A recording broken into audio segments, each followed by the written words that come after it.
kailangan kasama kang mangarap. Naintindihan po ba? You have to be there with your client. You are motivating your client na mangarap. So, kailangan kasama ka niya. Kasi pag ang reaction mo is like this, oh, sir, ano pong goals po ninyo? Sir, travel around the world. Okay. O tapos, ano pa po? Anong dating? Wala. It's very mechanical, it's very transactional. Tama po ba? And you don't want that. Kung gusto mo, yung alam mo, ini-encourage mo siya, sir, sige, saan pa? Saan pa? Tama ba? Ano pa? Then car. Diba? So, yan. And one of the things na pwedeng sabihin ni client is retirement. Yeah, I want to retire. Ito yung power phrase ko pag sinabi sa akin na retirement ang gusto niya. Okay, Mr. Client, di ba, for retirement, importante talaga yan. Because sabi nila, retirement, please take note of this, retirement could be the longest holiday of your life. Or it could be the longest nightmare. Depende how you prepare for it. Tama po ba? Ulitin ko, Mr. Client, retirement could be the longest holiday of your life. Or it could be the longest nightmare. Depende how you prepare for it. So para umpisa pa lang, nag-build ka na ng need. Diba? Na, hey, oo, ito yung mga kailangan mo pag-prepare. Okay. Then after that, tinanong mo siya, Mr. Client, lahat po ba ito kailangan natin dito pera? Sabihin niya, yes. Pero Mr. Client, bakit, di ba? Bakit po ba nahihirapan ng Pinoy mag-ipon? Whatever the opinion, you agree. Then you explain the two triangles, yung realities of life. Ano yan? Hot X, Mr. Client. Hot po ba yung X ko ninyo? Diba? Then, explain mo. Kasi sir, itong triangle na to, this represents your health, opportunity, and time. Mr. Client, di ba pag bata pa tayo, ganito pa health natin. We're still healthy, we have all the opportunities in the world, and we have time. Pero guess what? As we age, sir, nagkakasakit ba tayo? Ano sabihin niya? Yes. And pag nagkasakit po tayo, do we lose opportunities? Ano sabihin niya? Yes. And one day, probably, sir, hindi mo napansin, di ba? Time will pass you by. Then, what happens? So, hindi mo alam na, diba, 55 years old na pala tayo. Diba? Hindi natin napansin. Pag sinabi niya, oo nga. Sir, knowing this, when do you think is the best time to prepare? Yan ang tanong. Yung alam mong nasa iyo ka lahat o yung hihintayin mong ganito na lang kaliit yung health and opportunities and time. Ano sabihin niya? Siyempre ngayon, yung nasa akin pa lahat. So, kanino nang galing? Sa kliyente, hindi sa'yo. Tama ba? Kasi mas powerful yun if you guide the client into that realization. Then ano yung next? X. Mr. Client, this expenses, di ba ganito lang ang expense mo ngayon. Di ba? Pero nagka-baby, di ba? Baby ka na, papadaya-per gatas ka na. So ngayon, anong gagawin mo? Kailangan mo i-customize kung ano yung sitwasyon ng kliyente. Okay ko ba yun? Kuwari, yung kliyente mo, feeling mo hindi siya mag-aasawa. Di ba? Marami naman tayong friends na, let's say, third sex. Tama? Third sex siya, eto naman hindi mag-aasawa. Siyempre, hindi siya applicable doon. Di ba? So, anong kwento mo dyan? For example, sir, right now, di ba, ito pa lang yung gastos mo. Pero siyempre, di ba, ano ba yung mga, tumataas ba yung mga, di ba, obligasyon natin, ipoprovide ba tayo sa parents natin? Tama ba? How about sa favorite pamangkin mo? Tama ba? So you have to make sure that you customize it. Okay po ba yun? Then, after that, what do you ask? Sir, when do you think is the best time to save? Yung alam mo nasa iyo pa, di ba, yung alam mo na manageable pa ang save yung expenses mo o yung ganito na kalaking expenses. Siyempre, logical, ito sabihin mo, siyempre manageable pa, fantastic, sir. Then, ganito sir kasi mag-ipon ng Pinoy, parang dalawang ito. They spend before they save. Instead of saving before they spend. Sir, ito ang tawag dito, you pay yourself first. So mapapansin mo intonation, kung meron akong gustong maalala niya, babagalan ko. You pay yourself first. Then you ask, sir, if you pay yourself first, consistently, regularly, palagay mo mas ma-achieve mo yung goals mo. Sasabihin niya, yes. Fantastic. Mr. Client, and when, di ba, knowing all of these, when do you think is the best time to do this? Ano sabihin niya? Today. Kung gusto mong i-acid test, anong acid test? Tingnan mo kung talagang he means it.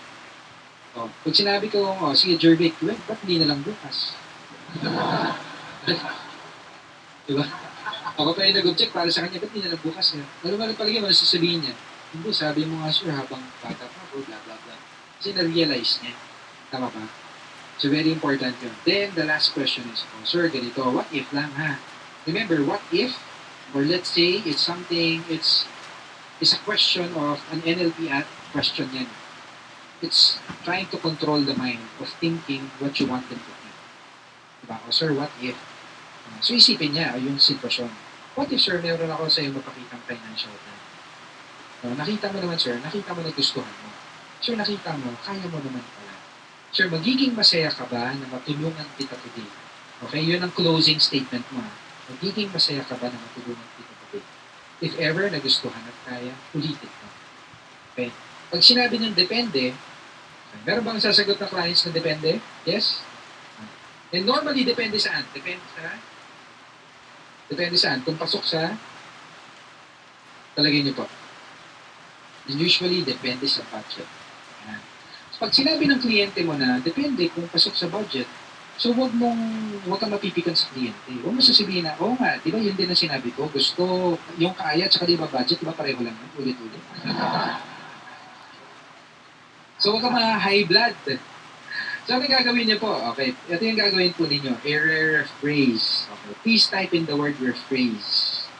You rephrase it the way she wants to hear it or the way he wants to hear it. Mr. Client, naiintindihan ko naman po yan. Diba? Depende po yan kung pasok sa budget. So, ibig sabihin, Mr. Client, kung nakita niyo pong nagustuhan at nakita niyo pong pasok naman pala sa budget, magiging masaya ka ba na matulungan kita today kung nakita nagustuhan at pasok sa budget? And you're already speaking the client's language. Sabihin niya yes. Okay ko ba yun? Fantastic? Okay. Pero pag sinabi niya na ganito, paano coach? Paano kung hindi ko kaya? Is that a good objection? Paano kung hindi ko kaya, coach? Is that a good question or a bad question? Okay. It is good, right? Kasi alam mo ibig sabihin nun? Palagay niyo yung ibig sabihin nun? Ibig sabihin nun, na-realize niya na kailangan niyang gawin. Diba? Willing siyang gawin, ya? Tama si Miss Rona. Willing naman siya, yun nga lang, coach? Alinlangan siya kung kakayanin o hindi. So this is how I handle it, no? Wala to sa workbooks po ninyo, so I want you guys to put it down. Okay. Pag sinabi niya na, coach, paano kung hindi ko kaya? Okay. Sir, alam mo, ganito lang po kasi yan, sir. Sir, let's say, meron kang nagustuhan isang bagay. Sir, hindi mo naman talaga kaya. Sir, bakit naman kita bibigyan ng isang bagay na hindi mo kaya? Eh, diba? Nagustuhan mo, hindi mo nga kaya. Sir, para kitang binigyan ng bato, pinukpok mo sa sarili mo. Tama ba? Mr. Client, what if nakita mo, kayang-kaya mo, pero hindi mo naman nagustuhan? Sir, kukuha ka ba ng isang bagay na kaya mo, pero hindi mo nagustuhan? Kukunin niya ba? Definitely no. Kasi it's gonna be based on money. Tama po ba, Mr. Client? So, ibig sabihin nun, Mr. Client, for you to go ahead with this, ibig sabihin, sir, kailangan masatisfy natin yung pareho. Let me ask you, Mr. Client, what if nakita mo, nagustuhan mo? Tapos nakita mo na, kaya naman pala. Sure, magiging masaya ka ba na matulungan kita today? Ulitin mo lang. Okay po ba yun? No? So, very, very important. This is one of the key ingredients para maiwasan nyo yung objections na pag-iisipan ko pa. Bakit? Kasi binigyan mo na siya ng criteria kung paano mag-isip. Pag gusto at kaya. Ladies, especially mga ladies, di ba? Pag pumunta kayo na Rustan's o doon sa favorite shop po ninyo, di ba dalawa lang naman ang criteria? O yung ganda ng blouse. Tapos inutu-uto ka pa nung sales lady, mabagay sa'yo. Ano ka ba, large? Mukhang pang extra small ka ate.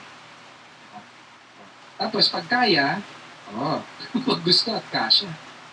O, pag kaya, then go, di ba? Sa bahay ka na nagpapaalam, babe, thank you. Bigla, yun pa rin, swipe na yung card ko.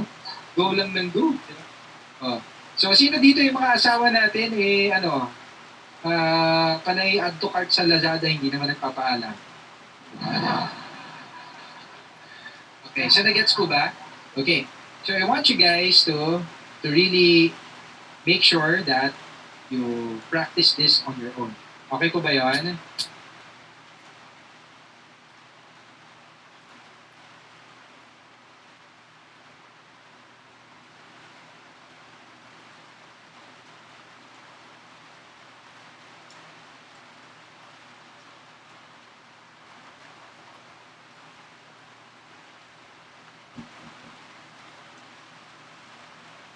Okay, Coach.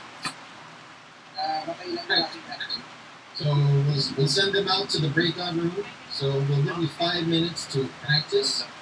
For 5 minutes, take turns in practicing. The others naman observing and commenting, and then take turns. And then after 5 minutes, we go back to the main room for the next take. Here we go.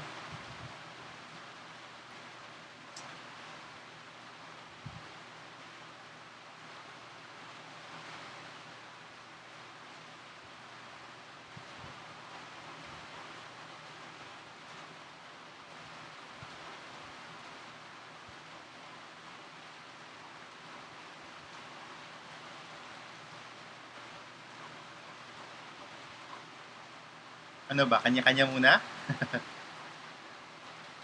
Parang kulang-kulang ng time. Kurang nga ang time eh.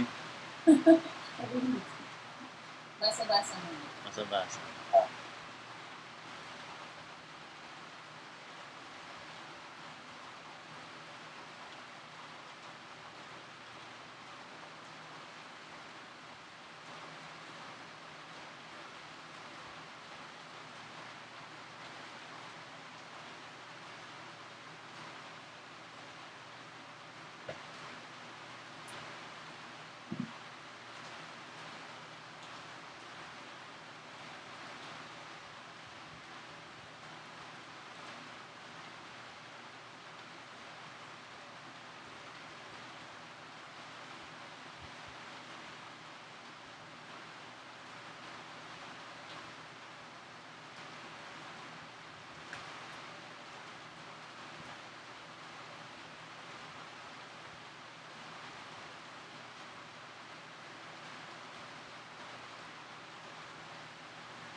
Hello, hello, hello.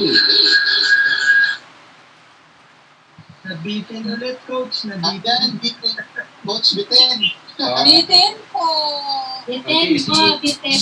Nabitin yung dalawang Agad ka Nasa na kaming hinugot. na, coach eh. Nasa Sa itlog itlog na na lang. dalawang itlog na. kasi si Coach Jeff po kasi, may explanation po kasi dyan, kaya ba't kayo nabibitin? Kasi si Coach Jeff mahilig sa quickie, Ay, kaya po nabibitin lagi. agad kang hinuhugot sa Oo. ano. Oo. Okay. So para at least, no, maging excited kayo to practice on your own. Okay po ba yun, no? So you have to really take down notes kung ano yung mga kailangan practice. Okay, game na tayo. Let's proceed. Alright, let me share my screen. One moment. Let me share the screen. Okay, here we go.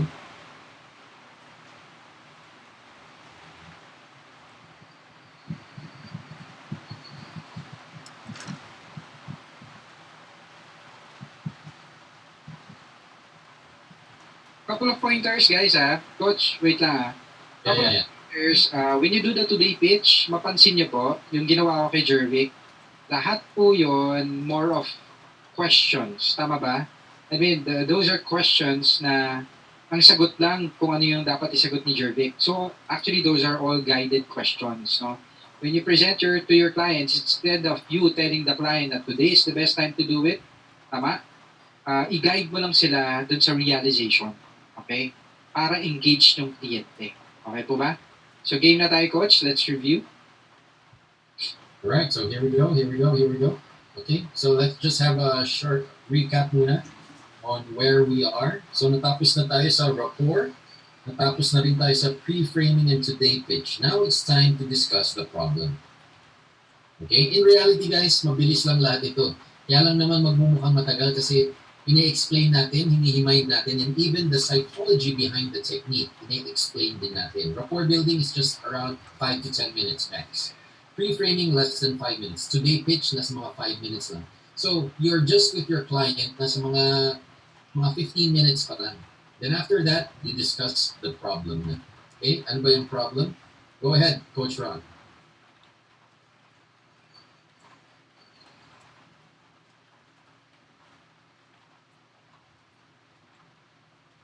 Coach Ron, are you there? Nakamute po. Okay, yan. Yan. Tinitingnan ko lang kung nakikinig kayo. So, nakikinig talaga kayo, no? Kahit... Okay, game na tayo. So, very, very important. No? So, after rapport, okay, ano tayo, di ba? Nag-pre-framing tayo, then today pitch. Okay, dito na tayo sa problem side. Always remember, you do not sell the product. Okay, please take note of this, ha? You do not sell the product. You sell the problem. Okay, ano daw yung ibebenta natin muna? You do not sell the product, you sell what? The problem. Okay, remember, pag hindi nila na-realize na may problema or meron silang kailangan baguhin, wala silang gagawing pagbabago or they won't take actions in making sure that they change. Tama? Remember, dito sa problem, this is where you create the need. Okay? You create the need and talk about potential and existing problems. Hindi pa problema, problemahin na natin. Okay po ba yun? So, very important yan. Next slide, Coach.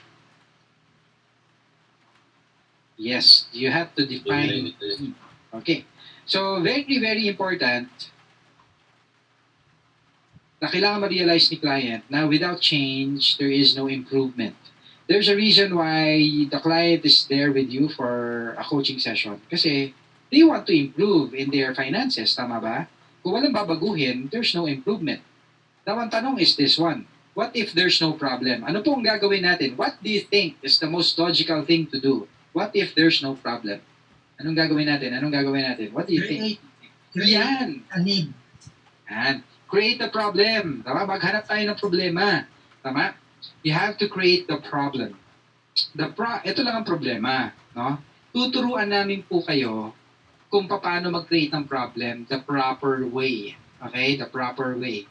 Always remember, people don't buy because how much we know about the product, but because of how they feel, we understand them as people. If you are the financial advisor and you're able to connect with them, mas madali to determine the needs kasi they will open up to you. Tama ba? So very, very important. Now, how do we create or build the problem? Okay. You have to be very aware of these. Okay. Number one, meron po ba kayong, sige, let me ask you, sino po ba dito yung ang kliyente po ay puro millennials? Yan, mga millennials, please raise your hand. Yan, yan. Okay, good. Yan, millennials. Ang mga millennials, pagkausap mo yan, tapos ayaw na ng product mo, ano gagawin ni financial advisor? Ano sasabihin natin, coach? Paano kung may mangyari sa'yo? Paano kung mamatay ka? Diba? Pinatay ka agad natin, tama ba? Okay, since ayaw mag-ipon, pinatay mo na lang. So, ano mangyayari? Remember, syempre naka-wired sila to believe that they will live forever. Ganyan ang mga millennials tama ba? Immortal. Tama po ba? So, since alam nila, di ba, naniniwala sa nila that they will live a long life, you have to use that emotion. Tama ba? So, anong pipindutin mong emotion? Hindi yung patay-patay-patay. Ang pipindutin mo yung buhay-buhay-buhay. Tama ba? So, bigyan mo siya ng ambisyon. Ambisyon mag-ipon. Ang mga millennials po ba, mga ambisyoso at ambisyosa? Oo naman. Tama ba? Gusto nila, meron sila lahat, di ba? Meron sila, nakapag-travel sila, they updated ang mga gadgets nila.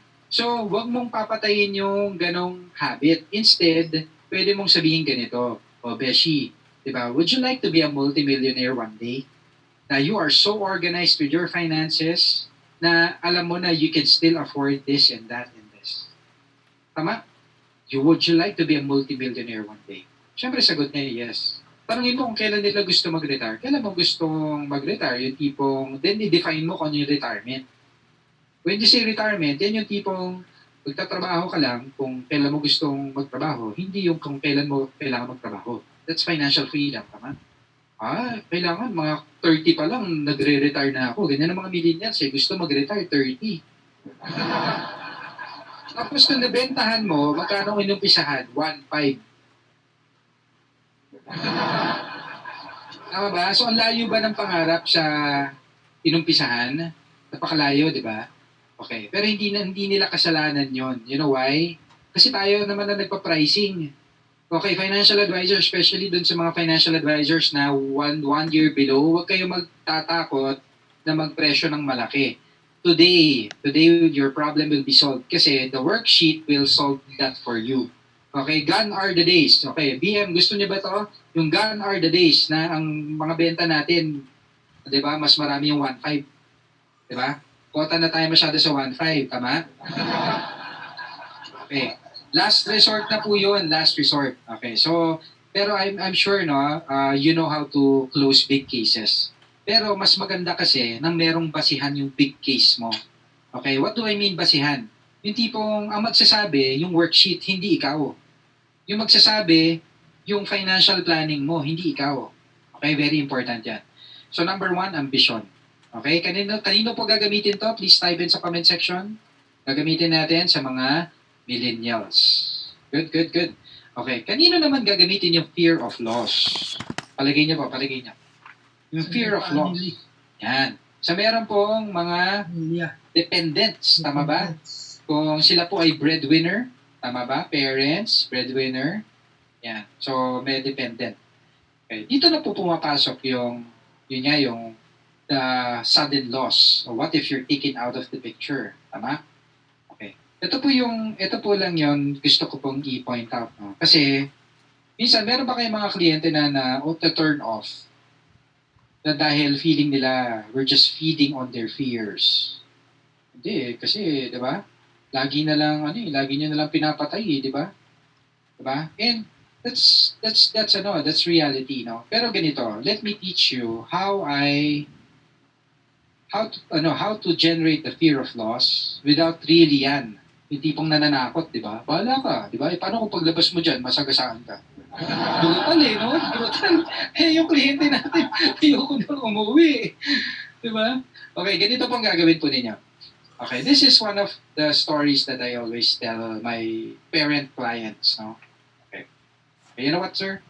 I have a daughter. She's now 18 years old, no? Her name is Alisa. And naalala ko noon, nung every time na pupunta kami sa National Bookstore, ang favorite National Bookstore po namin sa Shangri-La. Kasi doon kami malapit before Shangri-La Mall. And it's a very big National Bookstore. Then at 4 years old, she would flip the hard pages of the books there. Lagi doon kami nagtumatambay.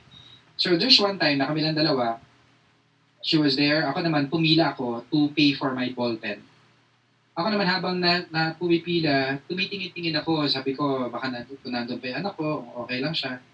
Hanggang sa na-review ko pa naman siya. Pero pagdating ko ng cashier, I can no longer view her, I can no longer see her. And that was like 20 seconds after, biglang hindi ko makita yung anak ko. I mean, I lost her. In the span of 20 seconds, I was looking for her, shouting, yung mga guards, inano ko kaagad. And I felt so helpless. Ganun pala yung feeling ng isang tatay, no?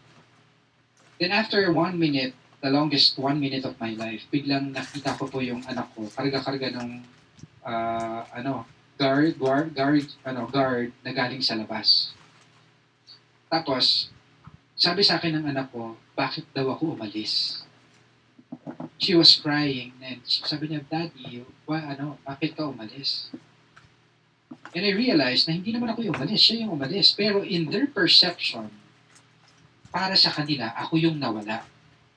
Mr. Client, that was one of the most devastating feelings na pwedeng maramdaman ng isang anak. Na yung feeling nila, biglang umalis yung tatay o biglang umalis ang nanay. Mr. Client, that's just 1 minute. What if, Mr. Client, we're taken out of the picture? Hindi ka na po nakapagpaalam. But how would they feel? Diba? Sa akin lang po, Mr. Client, is that, diba? Diba, sa parent, alam natin na maraming umaasa po sa atin. So, did you get the picture? Tama? So, anong ginawa ko doon? Binigyan ko muna sila ng isang sitwasyon, tama? Isang sitwasyon na makaka-relate sila. As a parent, lagi tayo nagmamall. As a parent, lagi nating iniisip na baka mawala yung mga bata. Tingnan mo, tama? And you're feeding in that fear. Hindi mo muna sila papatayin. Tama ba? So in short, yan, thank you very much, creativity. If you don't have that kind of story, that's okay. You just tell them, alam mo, sir, meron po akong kilala na, diba, I have a friend, tama? Kaya nga siya tinawag na third-party stories. Tama? Stories are so powerful. Later, I'll talk about it more. Tama?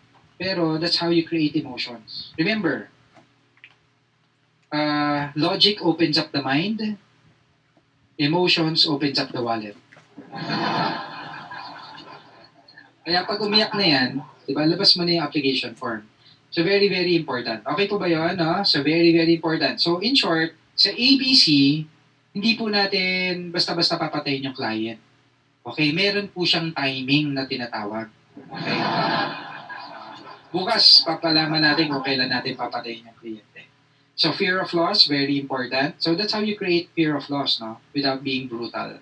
Next, ang tawag po doon, sir, killing me softly. Okay na, ha? Killing me softly. Okay, next, love. Okay, so life insurance is di ba? Love insurance. Tama po ba? It's a product of love. Would you agree? Yes? Okay. So kanino natin gagamitin to? What do you think? Parents pa din, yes. Sa mga spouses na yan, mahal nila ang isa't isa. Tama ba? Oo. Sa mga kids na mahal nila yung syempre mahal nila yung kids nila. Kasi ganito guys, ba't ko sinasabi yan?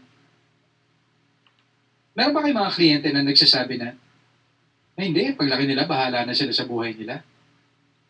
Sadly, there are lots of Filipinos who are like that. Tama ba? Na magsabi, hindi, pag nakapagtapos, bahala na sila sa buhay nila. Hindi, pag namatay ako, hindi, mag-asawa na lang yan ulit. Baka mag-asawa lang ulit yan eh. Tama ba? So, anong ibig mo sabihin doon? Okay, gagamitin nyo lang po yung love. The love pitch o yung love, di ba? Like you love your kids. Is kung alam mo, if you are already determined na yun yung tinatawag natin na value system. Yan. Please type in the word value system. Pag nakita niya, sinabi niya na, hey, di ba, kasi ako, I love my kids, I love my yan, tama, value system. Kasi pag hindi yan yung priority nila, di ba, I mean, they make decisions not because of love, di ba, yan yung tinatawag ko kanina na ano, di ba, yung, di ba, naalala niyo pa yung kinakwento ko kanina na mahiling magkasino? Hindi sa kanya pwede yan. Kasi para sa kanya, corny yun. Kasi anong love, wala kayong kids eh. So, naintindihan po ba natin? So, very, very important. It's really for responsible people. So, you have to make sure of that. Number 4, prestige. So, kailan po natin gagamitin yung emotion na prestige or pride? What do you think? Is having a life insurance policy something to be proud of? Yes? Oo naman. Pero kanino natin yan? Yan? Business owners, legacy planning, thank you very much. Thank you very much. High net worth, no? So, yeah, it's true. Okay, so let me tell you a story, no? Well, there's one time, I had this client of mine. Sabi niya sa akin, you know what, coach? I'd rather put that in my business, eh. Pero ba kayo mga ganong kliyente? I'd rather put that in my business. Yeah. So ito sabi ko sa kanya, you know what, sir? Sir, tama ka naman dyan. Diba? I'm not going to compete with always agree with your client. I'm not going to compete with the returns of your business. Pero let me ask you, Mr. Client, bakit niyo po nasabi na you'd rather put this in your business? Kasi alam niyo po na your business is your cash cow. Tama? Because cash flow is king. Would you agree on that? Ano sabi niya? Yes. And as a wise businessman, Mr. Client, don't you think you need to protect your king? So, ano yung questions ko? Sure. Diba? Don't you think, diba? If cash flow is king, don't you think you need to protect your king as a wise businessman? Ano sabi niya? Yeah. Kasi alam mo, Mr. Client, ganito. I cannot protect you from dying, but I can protect your cash flow from dying with you. That's the purpose of life insurance, Mr. Client. Tama? So ngayon, iba yung perception niya. You're not going to remember. Minsan kaya ganyan ang response ng mga businessmen clients natin. Kasi ang laging pitch natin, ang feeling kasi natin, ang laging kailangan ng kliyente, investment. Investment. You don't approach businessman clients for investments. Tama? You approach them because of protection first. Tama? Very, very important yun. Protection muna. Okay? Para hindi tayo yabangan dun sa returns na dun sa business. Okay, does that make sense, no? Okay. Kahit naman hindi yan high net worth clients, this is how you generate the feeling of pride. Mr. Client, how would you feel? Sure, mapagtapos mo yung anak mo sa kolehiyo. Syempre, okay yan. Syempre, proud ako. Yeah, that's how you generate the feeling of pride. Okay? Last but not the least is this one. Guilt. Okay, guilt. Okay, sadly, guys, ganito, no? I'm sure you're aware of this. Marami po ba kayo makikita sa Facebook ngayon na ang sinasabi pag may iPhone ka nga, wala ka namang ipon. Wala kang oras sa akin, pero dami mong oras sa Netflix. Ano pa? May bago kang kotse, di ba? Di ba? Yung tipong may kotse ka nga, di ba? Insured. Mga kotse mo insured, ikaw hindi. Di ba? So, those are all guilt trips. Di ba? Nanggi-guilt trip yung mga financial advisor. And when that happens, meron kasing mali eh. You're actually teaching your client that you cannot have both. Tama? I mean, I can buy a car and still be organized. You can, di ba, you can have time. Kasi remember, there's no such thing as I don't have time. People will always have time for the things they want to be, di ba, to do, di ba, or importante sa kanila. So, wag natin titirahin yung kliyente na yung tipong, di ba, bumili lang ng bagong kotse, tirahin mo na, di ba, pag 13th month pay, kailangan i-save. Remember, ang 13th month pay is meant to be enjoyed. Tama ba? Ikaw, 13th month pay mo, isa-save mo? Ang 13th month pay, it's designed to enjoy it during Christmas. Tama? Kaya lang, mahalaga lang dyan, kailangan during, di ba, kailangan lang organize ng client. Okay po ba yun? There's one thing na, ito yung pwede nyo pong gawin. ito yung proper way of guilt trip. The making guilt, putting clients on guilt mode. I have a client before, di naman, pero one time, sino dito yung nag-grab? Yeah, please type in grab. Please type in grab kung nag-grab kayo. So one time, alam mo, before ako bumili po ng car, nakaka 15,000 po ako sa grab. Yaman na ng grab. Okay. So there's one, I remember, no? Meron pong old guy, sabi ko sa kanya, oh sir, ba ilang years na po itong sasakyan mo? 3 years na kasi galing ako Saudi. Ito una kong binili. Okay, so dati po kayong OFW. Ting, ting, ting, ting. Talaga po. So, ito nga lang ang napundar ko. Talaga. Alam mo sir, sabi ko, marami ako clients po katulad po ninyo, no? And talaga tumutulong po ako sa kanila na, makapag-retire sila maaga, ganyan. Kasi, sir, sayang kasi yung panahon eh. Tapos nagkwento ako, sir, alam mo, meron nga akong kliyente. Pinagsisisihan niya raw po dun sa panahon na nasa abroad siya. Yung junior niya po, yung pinaka-favorite niya, yun pa raw po yung hindi marunong magmana sa kanya. Then, alam mo, after that, the driver started to sob. He was started to cry. And, alam mo yung tipong humihikbi siya ng humihikbi. At sabi ko sa kanya, alam mo, sir, kailangan talaga ng mag-ipon tayo no? Kasi ayaw naman natin balang araw na, di ba, yung ipon, gagawin natin retirement fund yung mga anak natin. Tama ba? Then na-realize niya na, di ba, he had so much regret. Sabi niya, alam mo, tama ka dyan. Di ba? So, sometimes gano'n, no? That's the feeling of regret. So, naiintindihan po ba natin yung feeling of guilt? Remember, mga madaling mag-guilty yung mga OFWs because feeling nila they have to buy the house. Feeling nila they have to buy the car. Feeling nila they have to give you the latest gadgets. Why? Because they're not there. To compensate, I'll just buy you an iPhone. Tama po ba? And we're here to guide them in making good decisions. Okay po ba yun? Okay. Nakapag-invest na nga ng Bluetooth speaker. Okay. So, tingnan ko po kung meron kayong mga questions. Okay. Meron po ba? Okay. So, are we enjoying our session for after lunch so far? Okay ba yun? Okay. So, tinitingnan ko lang kung merong mga questions. Okay. So far, wala naman. Okay. So, very, very important. So, imagine nyo po, itong emotional buttons, in short, what am I saying? What I'm saying is, different strokes for different folks. Hindi pwedeng lahat ng kliyente pinapatay. Okay po ba yun? So, you have to determine, kliyente ko millennial. Anong gagamitin? Please, review muna tayo. Pag kliyente millennial, anong gagamitin nating emotional button? Yan, very good. Pag ang kliyente mo, mahal na mahal niya yung anak niya, tsaka yung spouse niya. Yan, love. Yung kliyente mo, meron siyang favorite apo na ang gusto niya na one day na di ba? Na maramdaman ng apo na siya yung nagbigay niya, prestige, tama ba? No? Ano pa?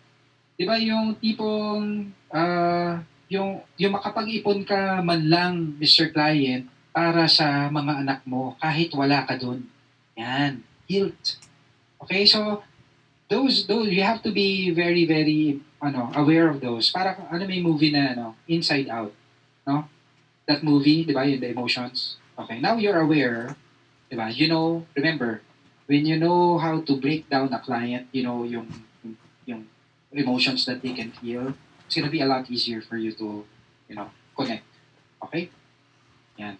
So sabi ni Sir Sonny, Coach, what if sabihin ng client, wala namang magmamana ng yaman ko, mag-isa lang ako sa buhay.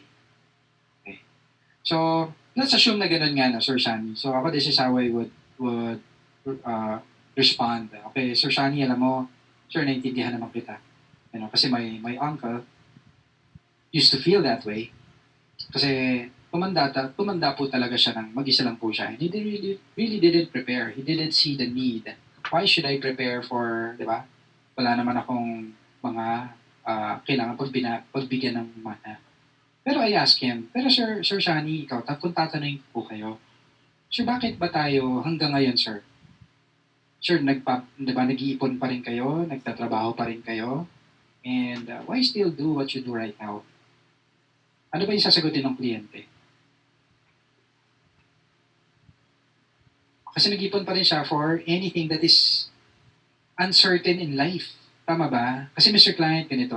Sir, ikaw na rin po ang nagsabi. Sir, mag-isa lang po kayo sa buhay. Sir, just in case na mag-isa pa rin kayo pagdating ng panahon, tama po ba? Sir, di ba mas maganda yung alam mo na hindi po tayo aasa sa iba? Because you have something that you can lean on. Mr. Client, I'm here for the rest of the, di ba? For the rest of your life para, to make sure na, mangyari po ito sa inyo lahat. Okay, Mr. Client, then kwentuhan mo, di ba? Na, sir, alam mo, I had a client before, yan, ganyan po. And since hindi naman talaga siya malapit sa mga niya, di ba? Sa parents niya, doon sa mga kapatid niya, di ba? Alam mo, nagsalba po sa kanya doon sa sitwasyon na yon. It's because he had a health plan that would pay for the hospital bills. Remember, in short, pag single yan at mag-isa, you focus on the living benefits. That's precisely my, no? So, Cheryl, yan. So, ang kailangan lang po natin matutunan is how to be creative in presenting this. Hindi kasi pwedeng sabihin na, hindi sir, okay lang po, sir, sige naintindihan. O sir, doon na lang po tayo sa living benefits. You cannot talk to your clients using the jargon of the financial advisor. Does that make sense? Kasi pag ginagamit natin dun sa policy, para sa kanila yon wala, that's nothing, right? Pero pag sinabi mo sa kanila na, di ba, what it can do for them. For example, no? How do I explain critical illness? O sir, ganito po. Sir, what if, okay lang po ba sa inyo, sir, na kung kailangan niyo po ng 2 million dahil nagkasakit po kayo, sir, okay lang po ba na kami na po magbayad niyan? Sir, para hindi ma-wipe out po yung savings po ninyo. Tama? Remember, pag nagkasakit tayo, nag-ipon ba siya para sa pang-hospital niya? Of course not. Pag sinabi mong ma-wipe out yung savings, is that something scary for a single person? Tanungin niyo po, single person, what if meron ka savings ngayon, sinabi ko sa'yo na, sure, para hindi ma-wipe out yung savings mo. Is that something alarming? Tama? So, huwag mo silang papatayin. Tama ba? Ang patayin mo, yung cash flow. Diba? Kasi remember, diba? Doon sila umaasa. As a single person, hey, I have to rely on myself. Tama? So, you empower your clients to be self-reliant. How? To be protected financially. Okay po ba yun? So, wag natin kukontrahin yung kliyente. Hindi, Mr. Client, kailangan kasi mag-asawa ka kasi. Diba? O, tamo, problema po ngayon kung sino magiging diba? Pagmamana. Okay, thank you very much, Sir Sandy. Okay, so game na tayo, Coach. So, naintindihan po ba? Emotional buttons, that's how you use it. Coach Jeff? Yan. So, next topic po tayo. So, alam na natin yung emotional buttons. Now, we have to be aware of the selling tools. Okay. Are we learning so far? Yes. Are we learning so far? So, okay. So, pasadahan natin. Ano ba yung mga pwede natin gamitin when we sell? Number 1. Okay. Importante po ba na magaling tayo makinig? Yes? We have to be actively listening. Diba? Importante yung listening. Okay. Ano pinagkaiba ng dalawa? Pag sinabi mong passive listening, pwedeng nakikinig ka sa akin ngayon, pero let's say, tawag doon, meron ka pang ginagawang iba. Tama ba? Or multitask. Passive listening sa kliyente, ano ibig sabihin nun? Nagsasabi yung kliyente mo ng concerns niya, nag-o-object siya sa'yo, ikaw naman, iniisip mo, paano mo kaya i-rebat to? Ano nga pala yung sinabi sa ABC? Diba? Ano ba yun? Imbis na nakikinig ka, nag-iisip ka kaagad ng pangontra mo. Tama ba? So, hindi pwedeng gano'n. Okay po ba yun? Very important. You have to listen. Okay, and I have 4 tips. Ilang tips daw po? I have 4 tips para mas magaling tayong maging listener. Okay. And that's fine, no? Miss Rivera, Miss Kata. We can always make adjustments. Now you're aware, we have to make adjustments. Na itong gagawin natin. How do you become a good listener? Number 1. When you listen, okay, itong gagawin po natin Okay. What is sinabi ng kliyente mo ng coach? Kasi kailangan ko pa talaga pag-ipunan yan eh. Okay. Pero marami ba kayong mga kliyente gano'n? Nagsasabi na, Sir, coach, kailangan ko pa pag-ipunan yan. So how do you listen? You listen by repeating the client's concern. I-repeat mo lang yung last 3 words. Kailangan pang pag-isipan. Yun ang sabihin mo. Pag sinabi niya, coach, kasi kailangan ko pa paalam kay Mrs. yan eh. So kailangan pa paalam kay Mrs. Coach, kasi alam mo, ang hirap talaga ng buhay ngayon. No? Mahirap ang buhay. So para kang parot, no? Okay, you repeat. Okay ba yan? When you repeat the client's statements, number 1, it shows that you are paying attention. Okay po ba yan? Imbes na passive ka, you're active. Diba? You're repeating what you're telling them, and it's also part of mirroring. You are using their language. Okay po ba yan? Okay, so very important, you repeat. Number 2, if you want to be a good listener, okay, kasi hindi lahat ng words i-repeat. Diba? Kasi pag gano'n nangyari, di ba, mahirap yun. So, in between, ano sasabihin mo? Every time na nagsasalita yung kliyente mo, anong gagawin niyo po? You do verbal nods. Yan, verbal nods. Please type in the word verbal nods. Yan yung mga gumaganyan ka. Habang nagsasalita siya, gumaganong-ganong ka lang. Yan. Okay, tama ka naman dyan, Mr. Client. Ano pang excuse mo, Mr. Client? Tama ka naman dyan. Okay ba yan? Ganyan. So, when you do that, ang perception ni client talagang you're really paying attention on what they're saying. Good? Number 3. Ito, importante po ito Okay. Pag nakikinig po kayo, you always tilt your head. Tilt your head, parang you just expose one ear. Let's say, for example, ako nakikinig ako, diba? So pag nakinig ako, ganito. Naka-side view ako ng konti, I lend my ear, ayan, nakaganyan ako, tapos ganyan ako makikinig. Hindi pwedeng ganito. Just imagine babaguhin ko po yung body language ng ulo ko. Sige, John Erickson, ano pa yung diba? Anong dating, di ba? Ang dating antipatiko, tama ba? Di ba? Yabang, siga, di ba? So very very important, no? So if you want to listen, okay guys, you want to be perceived as a good listener, ulitin natin. Repeat what they say, you do verbal nods, then you tilt your head a bit. Yan, kumaganyan. So if you're listening, ganyan. Okay po ba yan? Understand, Mr. Client? Okay, last but not the least, this is for the single men in the house. Yeah, please type in me if you're single. Please type in me if you're a single male financial advisor. Yeah. Okay, mahiya. Don't scared. Don't shy. Don't share. Yan, okay. Single with married habits. Sino po ang dito may single with married habits?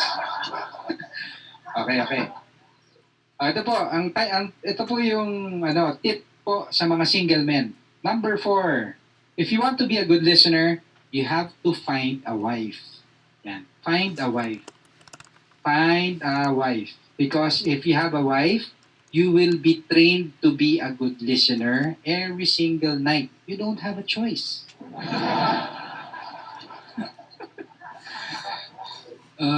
Medyo priceless yung mga ni John Eric eh. Talaga nakagulis. Why? Man, seriously, coach? Seriously? Panalo. Di ba? Okay ba yan? Paano if you're the ibang yan, ma'am, eksena yan. Ibang ina-advise ko. Mamaya, ma'am, pag si Dr. Love na yung makakausap mo, bibigyan ka ng advice. Okay, game na tayo. So, okay ba yan? Next. So we have to be a good listener. Number 2, we have to what? We have to be good in asking the right questions. Okay? So ano ba yung mga questions na types of questions? Closed questions. Yan yung answerable by yes or no. Mr. Client, importante po ba yung pag-iipon? Yes. Tama, yes or no. Open questions. What are open questions? Mr. Client, how would you feel? Sure, mapagtapos mo yung anak mo sa kolehiyo. Ibig sabihin, diba, yung malawak yung sagot nila. Mas engaging. Ito, tie downs. Very important to, no? Very important to. Okay. Tie downs is something like this. Meron kasing times na you have to say something like a statement, a power phrase. And kung gusto mo mag-agree sa'yo yung kliyente mo, you tie it down. No? Yan yung mga, isn't it? Tama po ba? Yan. So, katulad ng sabi ko kanina, retirement could be the longest holiday of your life or it could be the longest nightmare. Depende how you prepare for it. Tama po ba? Then, intayin mong sumagot yung kliyente. Okay, wag tayong sasagot sa sarili nating tanong. Kasi madalas, yan po ang ginagawa ng financial advisor. Mr. Client, di ba, mahal, ang pag...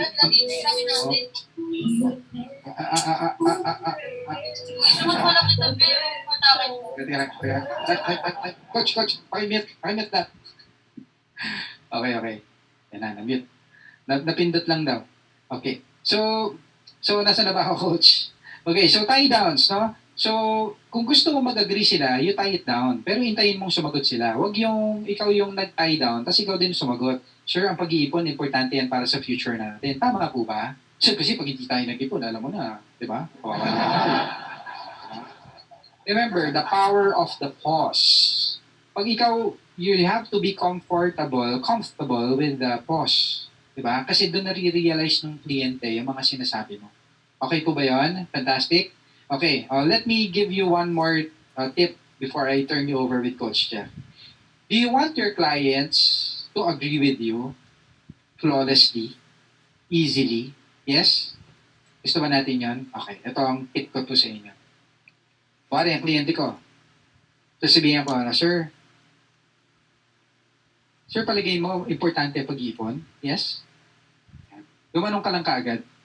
Pagkatapos mo tanongin, Sir, importante ba ang pag-ipon? Yes. You guide the client into the yes. You do this verbal nod, tanongin mo ng patanong mo, yes. Then automatic, people will always say yes. Tama? Especially kung yun talaga yung gusto nilang sabihin. Okay po ba yun? Hindi mo pwedeng gamitan, Sir, importante po ba ang pag-ipon? Yes. Hindi pwedeng gano'n. So, kailangan in sync. Okay po ba yun? Fantastic. So, it's going to be a lot easier for you to guide your clients into that yes kasi you're encouraging them. Fantastic? Game tayo, Coach. All right. And then the last one is what we call the guided discovery technique. Ano tong guided discovery na to? Guided discovery, guys, this is the main strategy. This is the primary strategy of a master closer. Which means if you want to close deals in one sitting, ito ang pinaka-primary strategy natin. In fact, the entire blueprint from inviting, the survey technique, all throughout the presentation until the very end, they are based on guided discovery. Ano ba itong guided discovery na to? Oh, by the way guys, ito yung Coach Ron, ito na yung tinatawag natin, itong oras na to, ito yung tinatawag natin na tunganga moment. Kasi lahat tayo inaantok na. Hindi natin pinasadya. Yung kanina, kala ko kakainin yung mic. Kasi binu-burn na yun natin yung kinain natin kanina, so hindi natin sinasadya, inaantok na tayo, right? So we will make this this afternoon very exciting para hindi tayo antokin pa. Okay? So in-acknowledge lang natin. Alright, here we go. So listen carefully kasi pag na-miss out mo yung guided discovery, hindi mo makukuha yung succeeding techniques. So ano ba yung guided discovery? It only means, guys, na instead na ikaw lagi ang nagsasabi ng sagot. Sabihin, when you do financial planning, usually tayo nagsasabi, it's very important, you need this, kailangan to ng family mo, this is something for the future. Instead of you telling all of those things to your clients, this time, you will let them discover those answers first. Yun ang guided discovery. Ibig sabihin, let's define it, it is the art of leading people by their own admission to a predetermined point. Now, this is based on the principle called what you say is doubtful, what they say is true. Pag si financial advisor nagsabi, hindi ka agad maniniwala yung clients kasi bias tayo, taga-insurance tayo.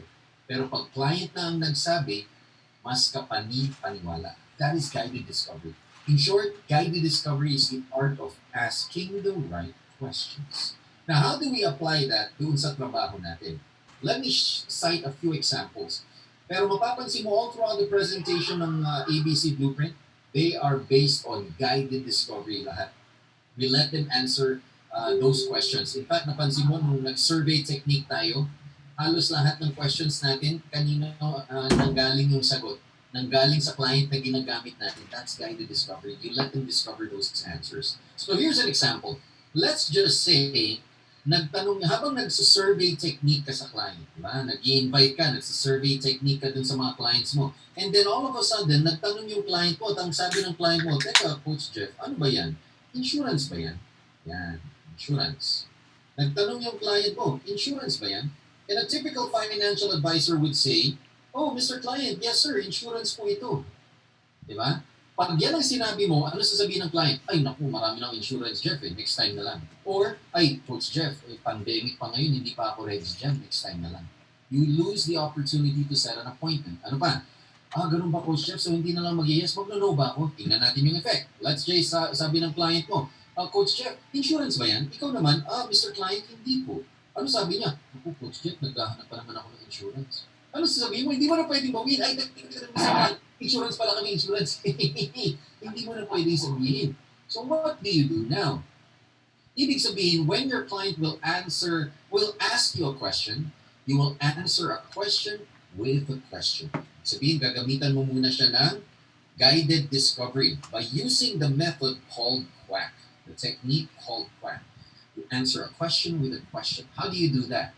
Ibig sabihin kasi when you answer a question with a question, kahit anong sagutin niya, you can reposition yourself based dun sa sasabihin niya. So that's answering a question with a question so that you can still maintain control. Here's an example. Nag-i-invite ka, nagsasurvey technique ka. And then bigla siya nagsabi, teka Coach Jeff, insurance ba yan? Ito muna ang sasabihin mo. Mr. Client, yun po ba yung hinahanap mo? Or do you like insurance, Mr. Client? So, ano lumalabas? Ano sasabihin niya? Ay, Coach Jeff, marami na akong insurance eh. Ito yung sasabihin mo. Oh, don't worry, Mr. Client. Ang pag-uusapan naman natin today is about personal money management, insurance. That is just a small part of this. Oh, so mas magiging interested pa siya makinig, right? Kasi meron pa pala more. Ano ba? Insurance ba yan? O naghahanap po ba kayo ng insurance? Actually, Coach Jeff, hindi pa ako insured. Tamang-tama, Mr. Client. Part ng personal money management session natin today is insurance. Dadaanan natin yan and you can ask me anything about that. Oh, okay. So ano nangyari? You can reposition yourself based dun sa sasabihin ng client. That's guided discovery. That is the method called QUACK. You answer a question with a question. So two things ang pwede mong gamitin sa guided discovery. Number one, you can let them discover the answers by themselves. Or number two, you can answer a question with a question so that you can reposition yourself based dun sa sasabihin niya. Clear? Are we learning so far? Please say yes dito sa chat box if you guys are learning so far. All right. Okay, here's another technique, Another technique. Let's just say, nagtanong yung client mo, sabi ng client mo, Coach Jeff, yung company niyo ba, stable ba yan? Yan. Nagtanong siya, stable ba yan? Okay. Nagtanong yung company about your stability. Now, a typical financial advisor would say, yes sir, stable po kami. Kasi alam mo naman, di ba, yung PruLife UK, globally, we are already around 172 years na in the industry. Ito pa, number 1 kami dito, number 1 kami dyan. Again, if you do that, sino lahat ng nagsabi nun? Siyempre, nagsabi lahat nun si financial advisor. Tapos yung client natin, tumulang ng tunog. This is what you're going to do starting today. Na pag nagtanong yung client mo, Coach Jeff, Coach Ron, stable ba talaga si PruLife? Ilang years na ba si PruLife UK, guys? Globally. Pakisulat po dito sa chat box. Ilang years na si PruLife UK globally? 170 years? Okay. So let's just say 170 years na si PruLife. This is what you're going to do first. Tinanong ka ng client, Coach Jeff, gaano ba ka-stable si PruLife UK? Stable ba talaga yan? Ito muna ang sasabihin mo. You will use the method called QUACK muna. You will answer a question with a question. How do you do it now? Tinanong ka ng client, Coach Jeff, stable ba talaga si PruLife UK? Mr. Client, when it comes to stability, ano po ba yung criteria mo dyan? Yan. Yun muna yung tatanong ko. Ano sasabihin niya? Ay, kailangan matagal na yan. Sige, Mr. Client. For example, isang company, 50 years na sa industry. What does that tell you? Ba, stable yan, Coach Jeff. Sige, Mr. Client. What if, for example, ang isang company, 100 years na sa industry? What does that tell you? Ay, mas stable yan. Mr. Client, PruLife UK has been here for more than 170 years. Mr. Client, what does that tell you? Ano sabihin niya? Abay, stable. And then, tsaka mo ipakita yung latest ranking kung saan kayo number 1. Kasi alam mo naman dito sa Pilipinas, lahat tayo number 1. So, hanapin mo yung ranking mo kung saan kayo number 1, then that's the time pakita mo, Mr. Client, this is the latest ranking. Nasaan po si Crew Life UK dyan? Siya naman, aba, number 1. Then tanongin mo ulit, Mr. Client, ano ibig sabihin pag number 1 ng isang company? Ano sabihin niya? Abay, stable lang. Siya pa nag-defend sa'yo. Why?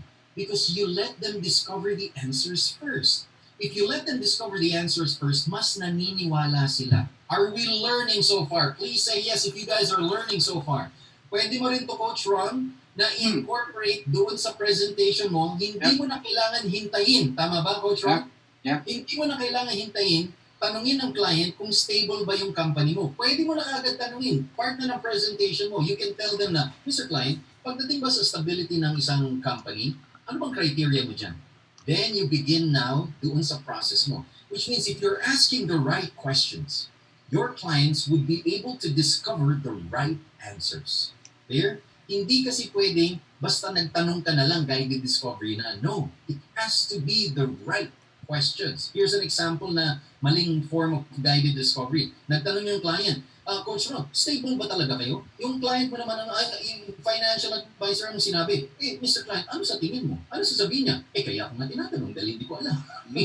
So, very important, it has to be the right question pa rin para yung client mo matidiscover niya yung right answers. Clear? Fantastic. Okay, ano pang gagawin natin? Here's another example. Let's just say, nag-represent ka na ng product mo, sa True Life UK product mo, ina-explain mo na siya, and while you are explaining, nung ina-explain mo sa kanya, nagtanong bigla yung client mo. At ang sabi niya, Coach Jeff, magkano ba yan? Tanong na siya about the price. Now, a typical financial advisor would do this one. Pag nagtanong ng price, ano sasabihin niya? Oh, Mr. Client, depende ho kasi sa inyo eh. Yan, depende. Right? Magkano ho ba yung budget niyo?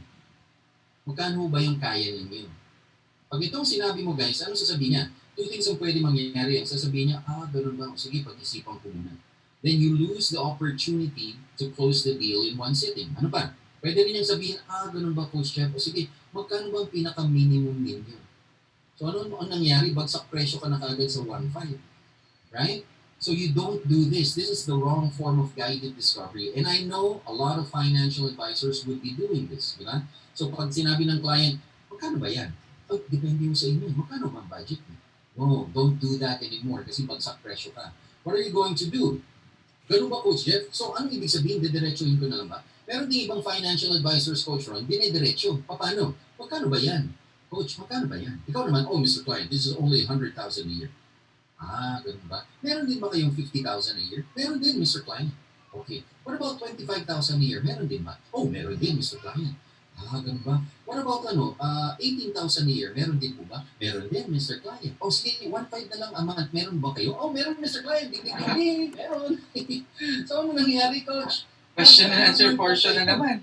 Right. Bibong-bibo ka pa, di ba? Oh my God, na 1.5 na naman tayo. So, bagsak presyo. Huwag nyo rin pong gagawin yan. So, starting today, don't do these things anymore.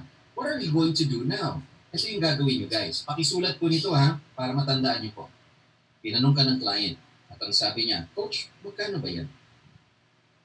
Ito muna yung sasabihin niya. Mr. Client, what if nakita nyo, nagustuhan nyo naman? What if nakita nyo, kaya naman pala? Mr. Client, magiging masaya ka bang makapag-start today pag nakita mong nagustuhan at kaya? Pag sinabi niya, yes, fantastic. Kamay, bawal pala makipagkamay. Na lang. What happened here? Wala ka bang pinapakitang price pero nakakuha ka na ng commitment sa client mo na pag nagustuhan niya at kaya, willing siyang kumuha today. Here ba tayo dyan? Again, let me repeat. Wala ka pang pinapakitang price, pero nakakuha ka na ng commitment sa client mo na pag nagustuhan niya at kaya niya, willing siyang kumuha today. Kanino nang galing? Sa client. Those are just a few examples ng ating guided discovery techniques. Lahat ng ng ini-explain natin na techniques, they're all based on guided discovery. Right? Mapapansin niyo yan. And right now that you are aware, ngayon aware na kayo dun sa technique, yung next succeeding pictures na ituturo namin sa inyo, madidiscover mo niya, guided discovery yun. Guided discovery yan. Yun ang mangyayari sa inyo. Did we learn something today? Please say yes dito sa chat box if you have learned something today. All right. Fantastic. Which means if you are going to incorporate guided discovery into your presentation, you would be able to maintain control. Kung meron kang sinusunod na logical sequence like a pattern, you would be able to maintain control. Ito maganda guys. Since ikaw dapat ang may control, dapat tuloy-tuloy at the very end, in the end, ikaw pa rin ang may control. Ang problem is, magpapakontrol ba yung client? Natural, hindi, di ba? Hindi naman magpapakontrol yung client. So the best form of control is to let the other person feel that he is in control. Because if they feel that way, then you would be able to take control. So meron lang perception of control. That is guided discovery. You master guided discovery, you would be able to close deals every single day in 1 second. Yan ang gagawin. Clear? Fantastic, fantastic. Coach Ron, before we move to the next technique, would it be okay na magbigay muna tayo ng 5-minute break with them? 5-minute break for them? Nakamute ka, Coach. Nakamute. Yes, Coach. Game na tayo. Let's have a 5-minute break. Fantastic. So we'll be back after 5 minutes. And after 5 minutes, more techniques tayo. See you in a bit.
Okay. Game na tayo, game na tayo.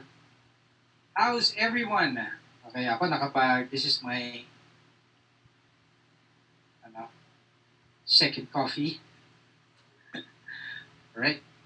Game na tayo, coach. So, I hope everyone's still up. And, ito na. Dito pa rin tayo dun sa tools natin. Okay. And one of the more important tools, okay, so game na tayo, are third-party stories, no? Okay, ito yung sinasabi ko kanina. Okay lang na hindi talaga sa'yo galing yung kwento. Okay. Okay lang yung hiram na kwento. Yan. Okay. Pero there's always the delivery side. Kailangan kasi yung delivery ng emotions nandoon. No? So, magde-demo po ako sa inyo kung paano magkwento. Okay. So, meron akong isang kliyente, kasi most of my clients before, puro mga OFW siya. So, lagi ko nagagamit itong story na to. And ang tawag dito, it's a true story, no? This is from one of our clients. Ang pangalan po niya ay Ronald Caraca. Nandyan po sa workbooks po ninyo. Nasa workbooks po, nandyan lahat ng mga third-party stories na ginagamit namin personally.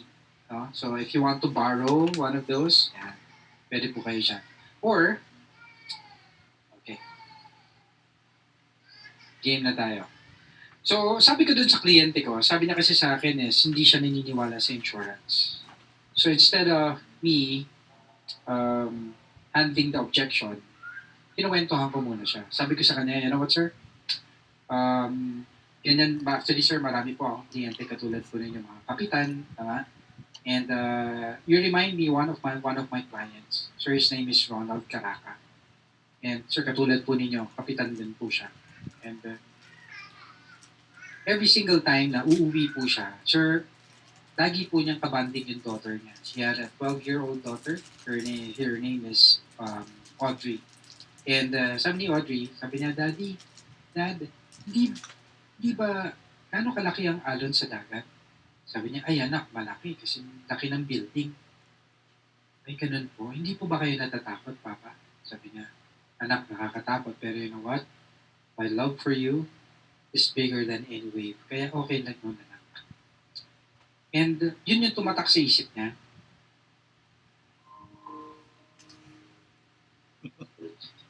And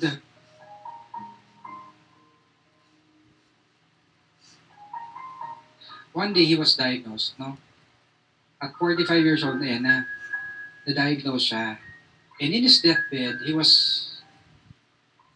sinisenyasan niya lahat. Sabi niya, come over. Sabi niya, anak, naalala niyo ba yung alon? Sabi niya, sa buhay, merong alon katulad nito. And gusto ko magpakatatag kayo, mahal na mahal ko kayo. Yun yung naisip niya. Before her father died, yun yung ulit-ulit. And you know what, Mr. Client? Every time na pumupunta yung mother niya, kasama si Audrey, pumunta sa office namin para kumuha ng semestral check niya. Ito po ang sinasabi ng asawa niya. O yan, anak, pinag-enroll ka na uli ng tatay.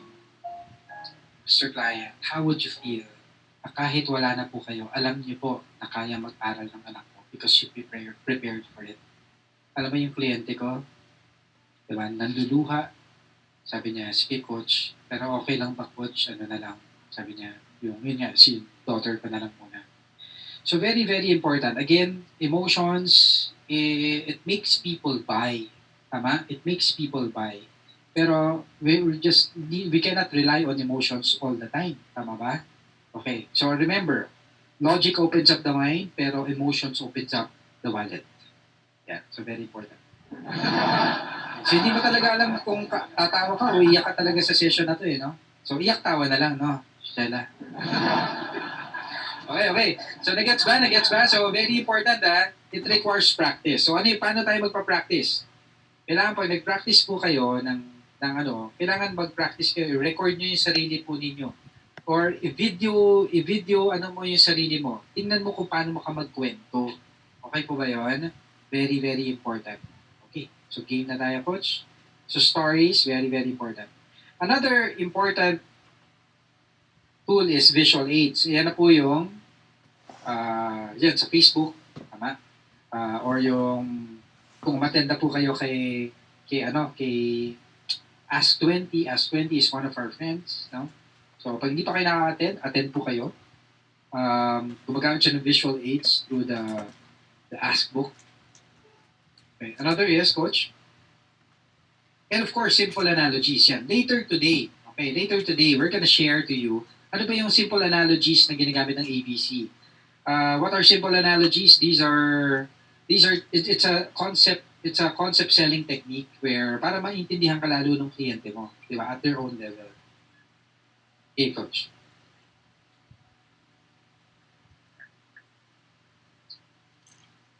And of course, the product.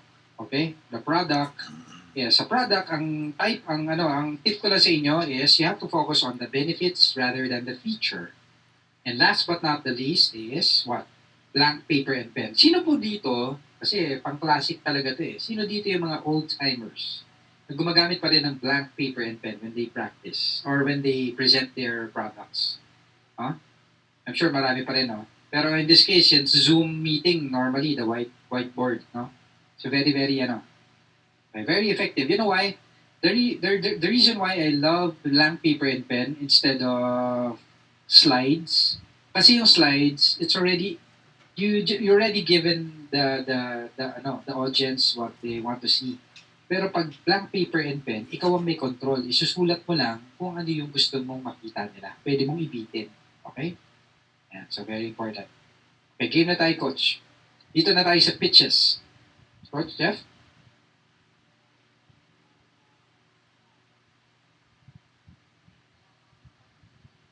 Alright. So, dito na tayo sa pitch natin. Let me just mute my camera.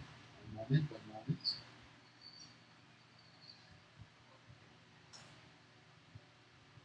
Okay, here we go.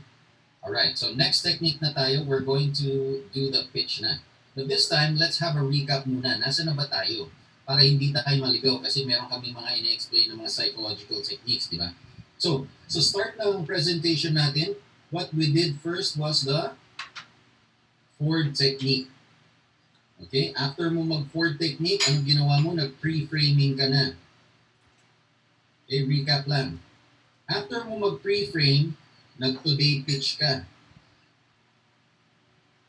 And then after mo ng today pitch, right? Ayan, mahina po ba? Ayan. Is it better now? Okay. So after mo ng today pitch, anong ginawa mo?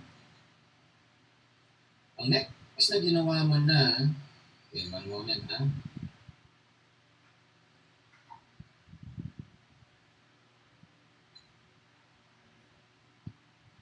Alright. Ayan, malakas na po. Is it better now? Alright. Yes.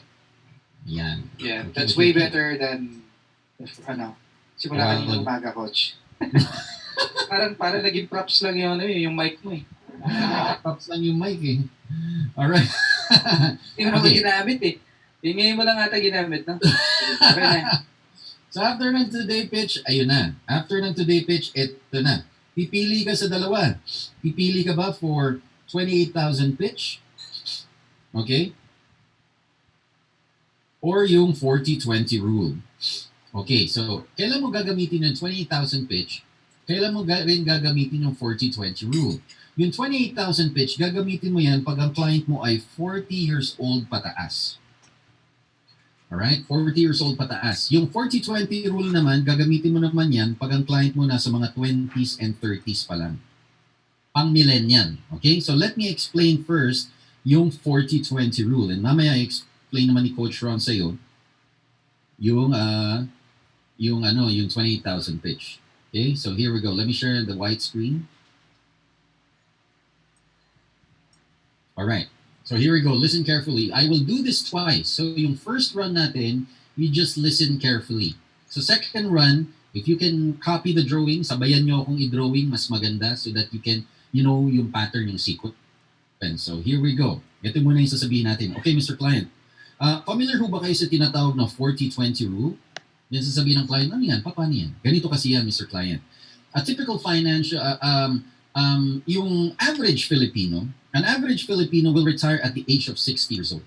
Yan ang average Filipino. And then an average Filipino, magtatrabaho from 20 years old hanggang 60 years old. Mr. Client, ilang years po yan? 40. Tama po. And then, average Filipino, magre-retire siya from 60 years old hanggang average lifespan na 80 years old. Ilang years po yan? 20. Tama po. Kaya po siya tinawag na 40-20 rule. Na mapapansin mo, Mr. Client, when it comes to wealth building, karamihan ng mga Filipinos, ang main focus nila is to create wealth. Ibig sabihin, Mr. Client, gagamitin nila yung kanilang talent, gagamitin nila yung kanilang skills to earn income. Yun nga lang, when they earn income, they also get rid of it. Now, how does the Filipino get rid of income? Ano man ang sabihin ng client, you agree. Again, you're using guided discovery. Diba? Ano man ang sabihin niya. And then, pag naubos na po yung income, Mr. Client, saan po siya bumabalik? Tama po, create na naman. Gagamitin na naman yung talent and skills to generate income but only to get rid of it again. Mr. Client, nagiging cycle po ba? Tama po. Just imagine, gagawin ito ng Filipino from 20 years old hanggang 60 years old na average na pagtatrabaho. Ano kayo mangyayari sa kanya pagdating ng 60, Mr. Client? Tama po nga, no? Kasi may mga problema po kasi mga Filipinos. Hindi nila alam na may problema sila. Problema po ba pag hindi mo alam na may problema?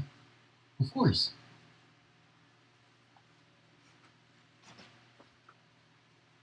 Pause.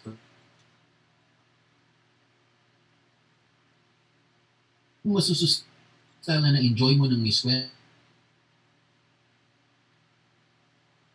SSS. Every year, tumataas ang bilihin. Tama po ba? Tie down. Tama po ba? Para mag-agree siya sa'yo. Now, Mr. Client, pag nag-retire ba tayo, magbabayad pa rin ba tayo ng bills? Yes. Sino po magbabayad niyan? Wala na po tayong sweldo. Ayaw naman natin iaasa sa mga anak natin. Tama po ba? Again, tie down na naman. Tama po ba? Which means, Mr. Client, when it comes to wealth building, hindi lang dapat tayo nakafocus lang sa pag-create ng wealth. We should be able to keep a portion of the wealth that we have created so that we can protect our income because that's one of the best ways for our wealth to grow. Kaso saan lang nakafocus mga Filipinos, Mr. Client? Tama po, create lang. Hindi na siya nakakapunta sa ibang areas of wealth building. Mr. Client, nagiging problema po ba yan? Yes. Mr. Client, you're already 25 years old. Now, time can either be of two things. It can either be an ally or a threat. Mr. Client, you're 25. Ano po siya yung time? Ally or threat? Ally pa, tama po. Which means, Mr. Client, whatever you do today, until your last working day, yan po magdidetermine kung anong magiging sweldo mo kapag wala ka ng sweldo. Let's say, Mr. Client, 1 year ka nag-ipon. Kasya ba yung 1 year na inipon mo for 20 years of funding sa retirement? No, it's not. O let's say 5 years ka nag-ipon. Kasya ba yan for the next 20 years of retirement? Hindi pa rin. So, Mr. Client, hanggang kailan ka dapat nag-iipon? Tama po, hanggat kaya. Until your last working day po ba?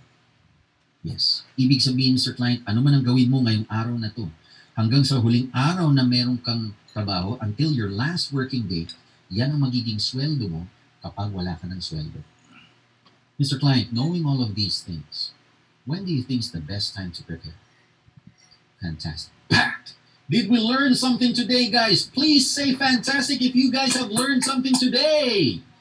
All right. Would you like me to repeat the pitch again? Please say repeat if you would like to repeat the pitch. All right? Isa pa?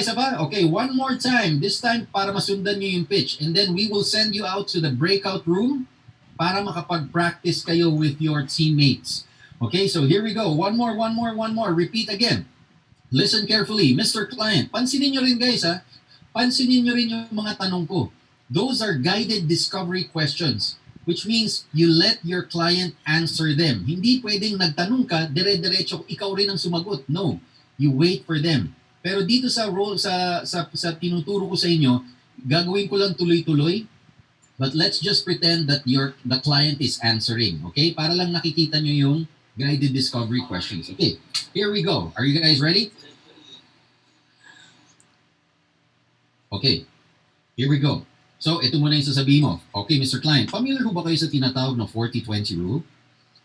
Sige, ganito kasi yan, Mr. Client. Karamihan kasi sa Filipinos, nagre-retire sila at the age of 60 years old. And an average Filipino magtatrabaho from 20 years old to 60 years old.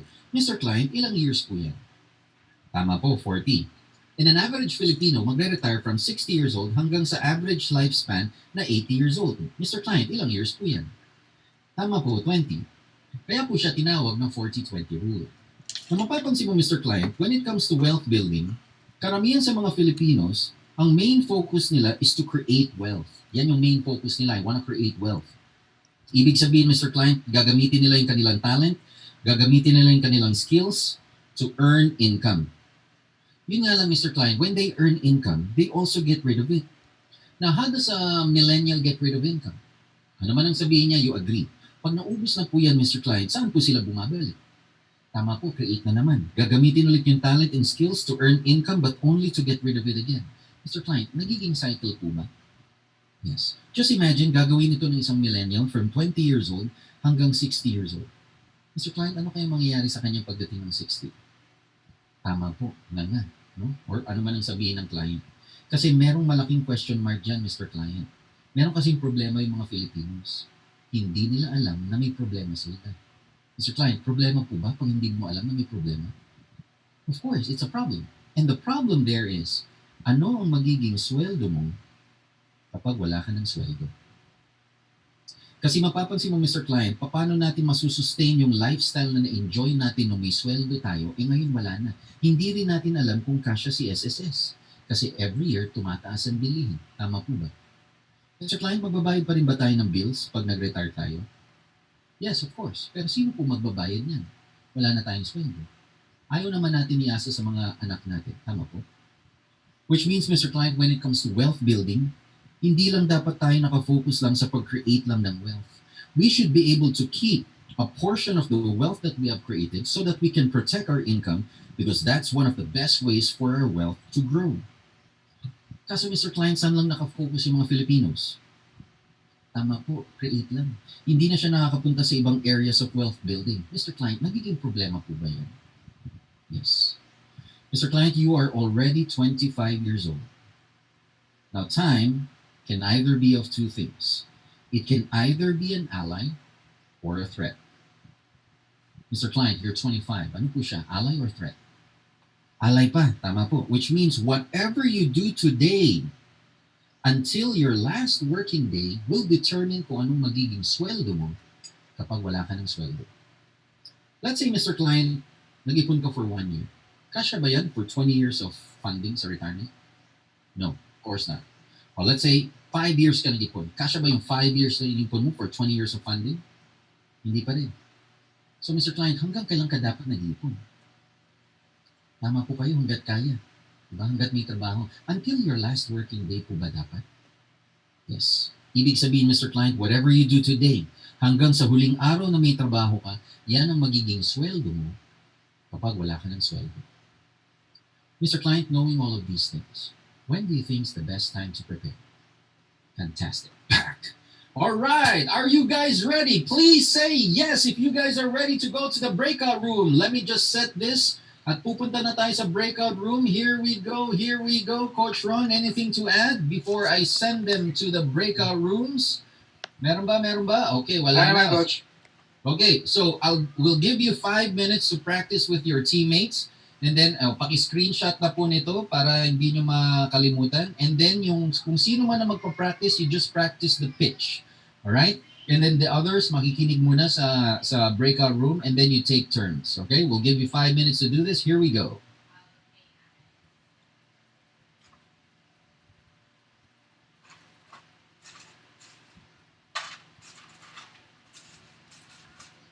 Ayun.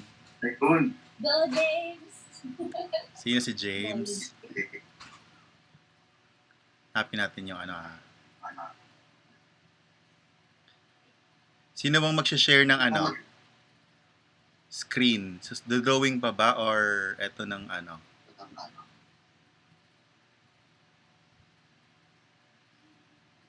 Yun.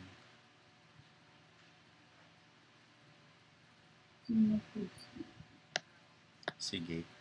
Sino i-volunteer mo, Matty?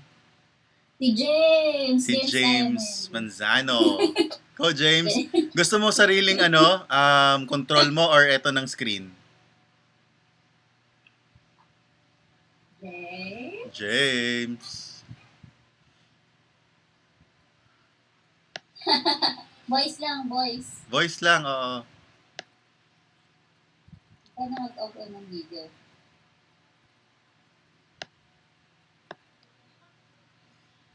Ikaw naman yung ang dami volunteer. Sino bang Si Ayan, clear po ba ako here? Yan. Clear naman. Yes. Ayan. So, kahit voice na lang po, di ba, pitch lang naman. Oo. Ayan. So, ayan, dear client, good afternoon po. Maingay po dito. Ayan. So, sir client, familiar po ba kayo sa 40-20 rule? Ito yun. Okay. Ayan. Kasi po, i-discuss ko sa inyo is the 40-20 rule. Usually po kasi, ang isang typical Filipino is nag-retire at the age of 20. Ay, 60 60. pala. 60. Nagre-retire at the age of 60. Mm-mm. And then, nag-i-start po tayo to have a work or to earn income at the age of 20. And, ang average year po na after retirement is usually 80 years old. So, yung 20 years to 60 years old, to 60 years po, usually we have 40 years to, build wealth. Ayan siya. Build wealth. So usually, at this period, what we are doing is to create an income using our talents, our skills, in order for us to create an income. And then after earning that income, we just get rid of it.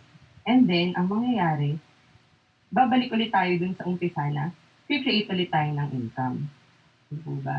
So, that is the usual process ng isang typical na Filipino or typical millennial. And it's really important na alam natin kung paano natin ito masusustain. OMG. Tama ba? It's very important. Tama po, tama, no? And it's very important na alam natin na kung paano natin ito masusustain after our retirement. But, that's not enough, di po ba? Kasi, in order for us to have that sustenance pagdating ng retirement natin, we really need to not just stop doon sa creation. Kasi, yung creation ng income na yun is, syempre, will that be enough for us to pay our bills? Let's say, for example, sir client, will it be enough if may marireceive tayong SSS pension every month? And at your age, sir client, na 25 years old, it's really important na aside from creation, dapat nakakapag-keep din tayo or nakakapag-save din tayo in order for us to protect that income and eventually let that income grow. Diba? So let's say for example,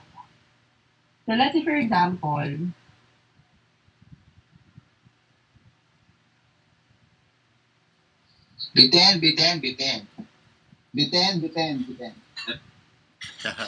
Mirroring. Bitin po. Tapos. Okay. Fantastic. There is if you want to review that pitch, we have one in YouTube that Bitin po. discusses the same thing. Pero instead of 40-20 rule, 30-20 rule. So it's almost the same. Diba? So you can review that pitch there. Okay? So mahalaga, no? At least meron kayo ngayon babalikan dun sa mga activities po ninyo. So, mga unit managers, di ba? So every time na magkakaroon kayo ng huddle, dapat meron kayong specific time that you will allot for practicing ABC techniques. Okay ba yan? Okay ba yan? Okay, good. Coach Jeff? Yes. Alright. Next technique tayo. Next technique. Yeah. Anong name ng YouTube, Lee? Always Be Closing Show. Game na tayo, Coach. Alright, next one is what we call the 28,000 pitch version 2. Go ahead, Okay. Coach Ron. Wala pala ako doon sa isa. Okay. Okay, so sino nakakakilala kay Dr. Sanjay Tulani? Okay, so originally, of course, sa kanya to. And minodify lang namin. So ano yung difference? This is more Filipinized. Okay ba yun? Filipinized. Kasi kailangan talaga, you have to consider the culture. Okay ba yun? Okay, so game na tayo. Coach, there. There's my pen. Okay. Gusto ko makipag-roleplay ulit. Okay.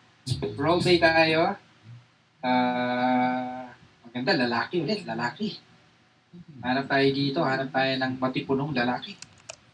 Teka.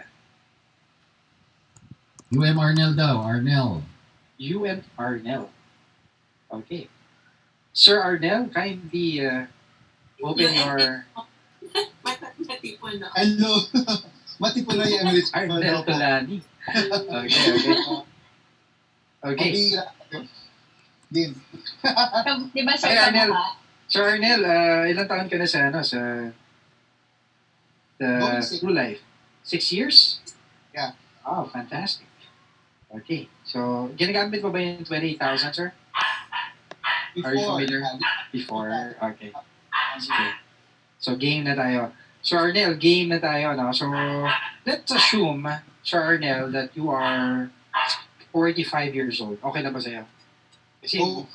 mukha ka lang, mga 25 ka lang kasi, Sir, ano, ego stroking, rapport. Okay ba yun, Sir Arnel? Okay.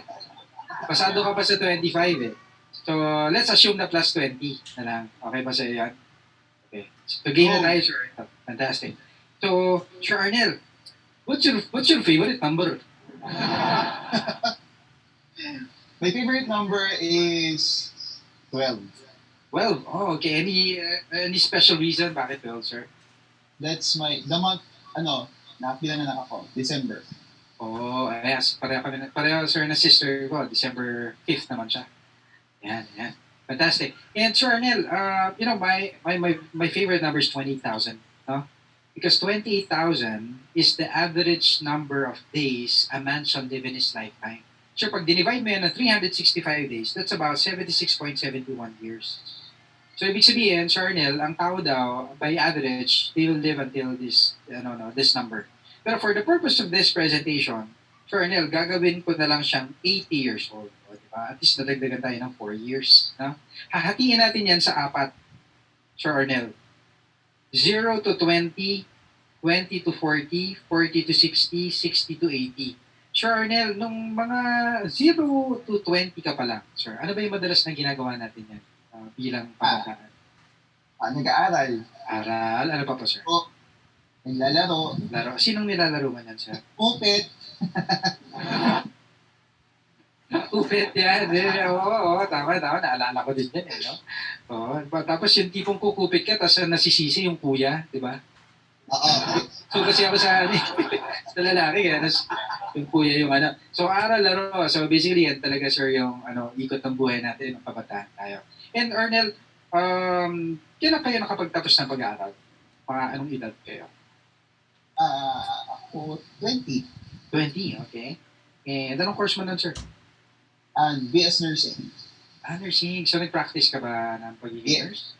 Yes, Abroad or here? Here lang sa Philippines. Oh, nice, nice, nice.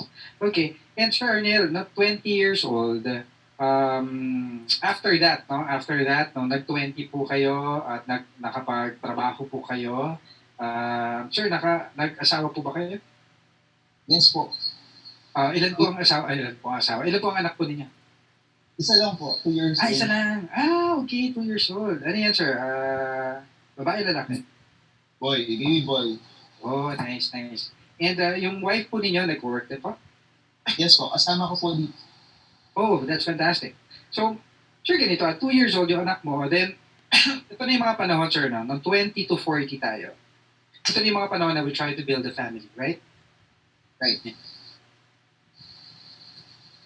So, normally, ang focus na natin yan, sir, is, hey, I want to buy a house for my, diba, I want to buy a house, I want to buy a car for my first wife. Huh? Siyempre, one and only siya. Then, pagkatapos yan, sir, syempre, may 2 years old ka pa, tama ba? And pagpatak natin ng 40 years old, Sir Arnel, sir, is it safe to say na mas malaki na yung kinikita natin at 40 years old compare nung nag-umpisa ka pala ng 20 ka? Possible. Oo. Kasi, syempre, sir, na-upgrade yung skills natin, tama ba? And most of the time, at 40 years old, mas malaki na cash flow ng Pilipino. And at this time, at 40 to 60 years old, dito na tayo mas aware sa, saan ko ba lalagay yung pera ko? Tama ba? Saan ko ba i-invest? Tama ba? So dito, when we try to build a family, at 40 to 60, dito naman tayo, we try to build our wealth. Yan. And as we build your wealth, saan ba natin madalas, Arnel, nilalagay? Ikaw ba yung more of bangko or more of, saan ka ba nag-i-invest? Right now, meron sa bank. Then I try into properties. Properties, okay. Ano ba to? Lupa or condo? Lupa condo. Okay, wow. Okay. And how about stocks? Stock market, are you also invested? Okay. Meron na investment sa stocks. Okay, that's nice. Okay, so yan na, mas aware na kayo, di ba? Mas aware na tayo kasi nung 20 years old, hindi naman tayo masyadong aware dyan. Mas gusto natin yung, di ba? Kasi nga, focus natin is family. Now, Sir Arnel, no? At remember, meron ka pang 2 years old. Tama? In short, yung 2 years old mo, nandyan pa yan sa panahon na nag-aaral pa rin sila at 0 to 20. Tama? At pagpatak natin na 60 years old, Sir Arnel, people just wish to retire. Tama?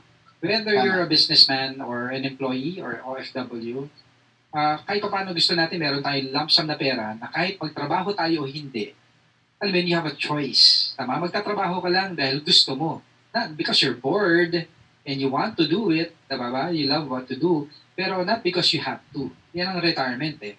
And sabi nga nila, Arnel, no, retirement could be the longest holiday of your life. Just imagine, parang laging December. Di ba pag December, anong marami? Sir, di ba puro gastos? Tama? It could be the longest holiday of your life. Or it could be the longest nightmare. Depende, sir. Kasi depende kung pinaghandaan mo. Tama ba? So remember, sir, ang malaking question dyan is, ano magiging sweldo natin pag wala na tayong sweldo? Kasya kaya yung SSS?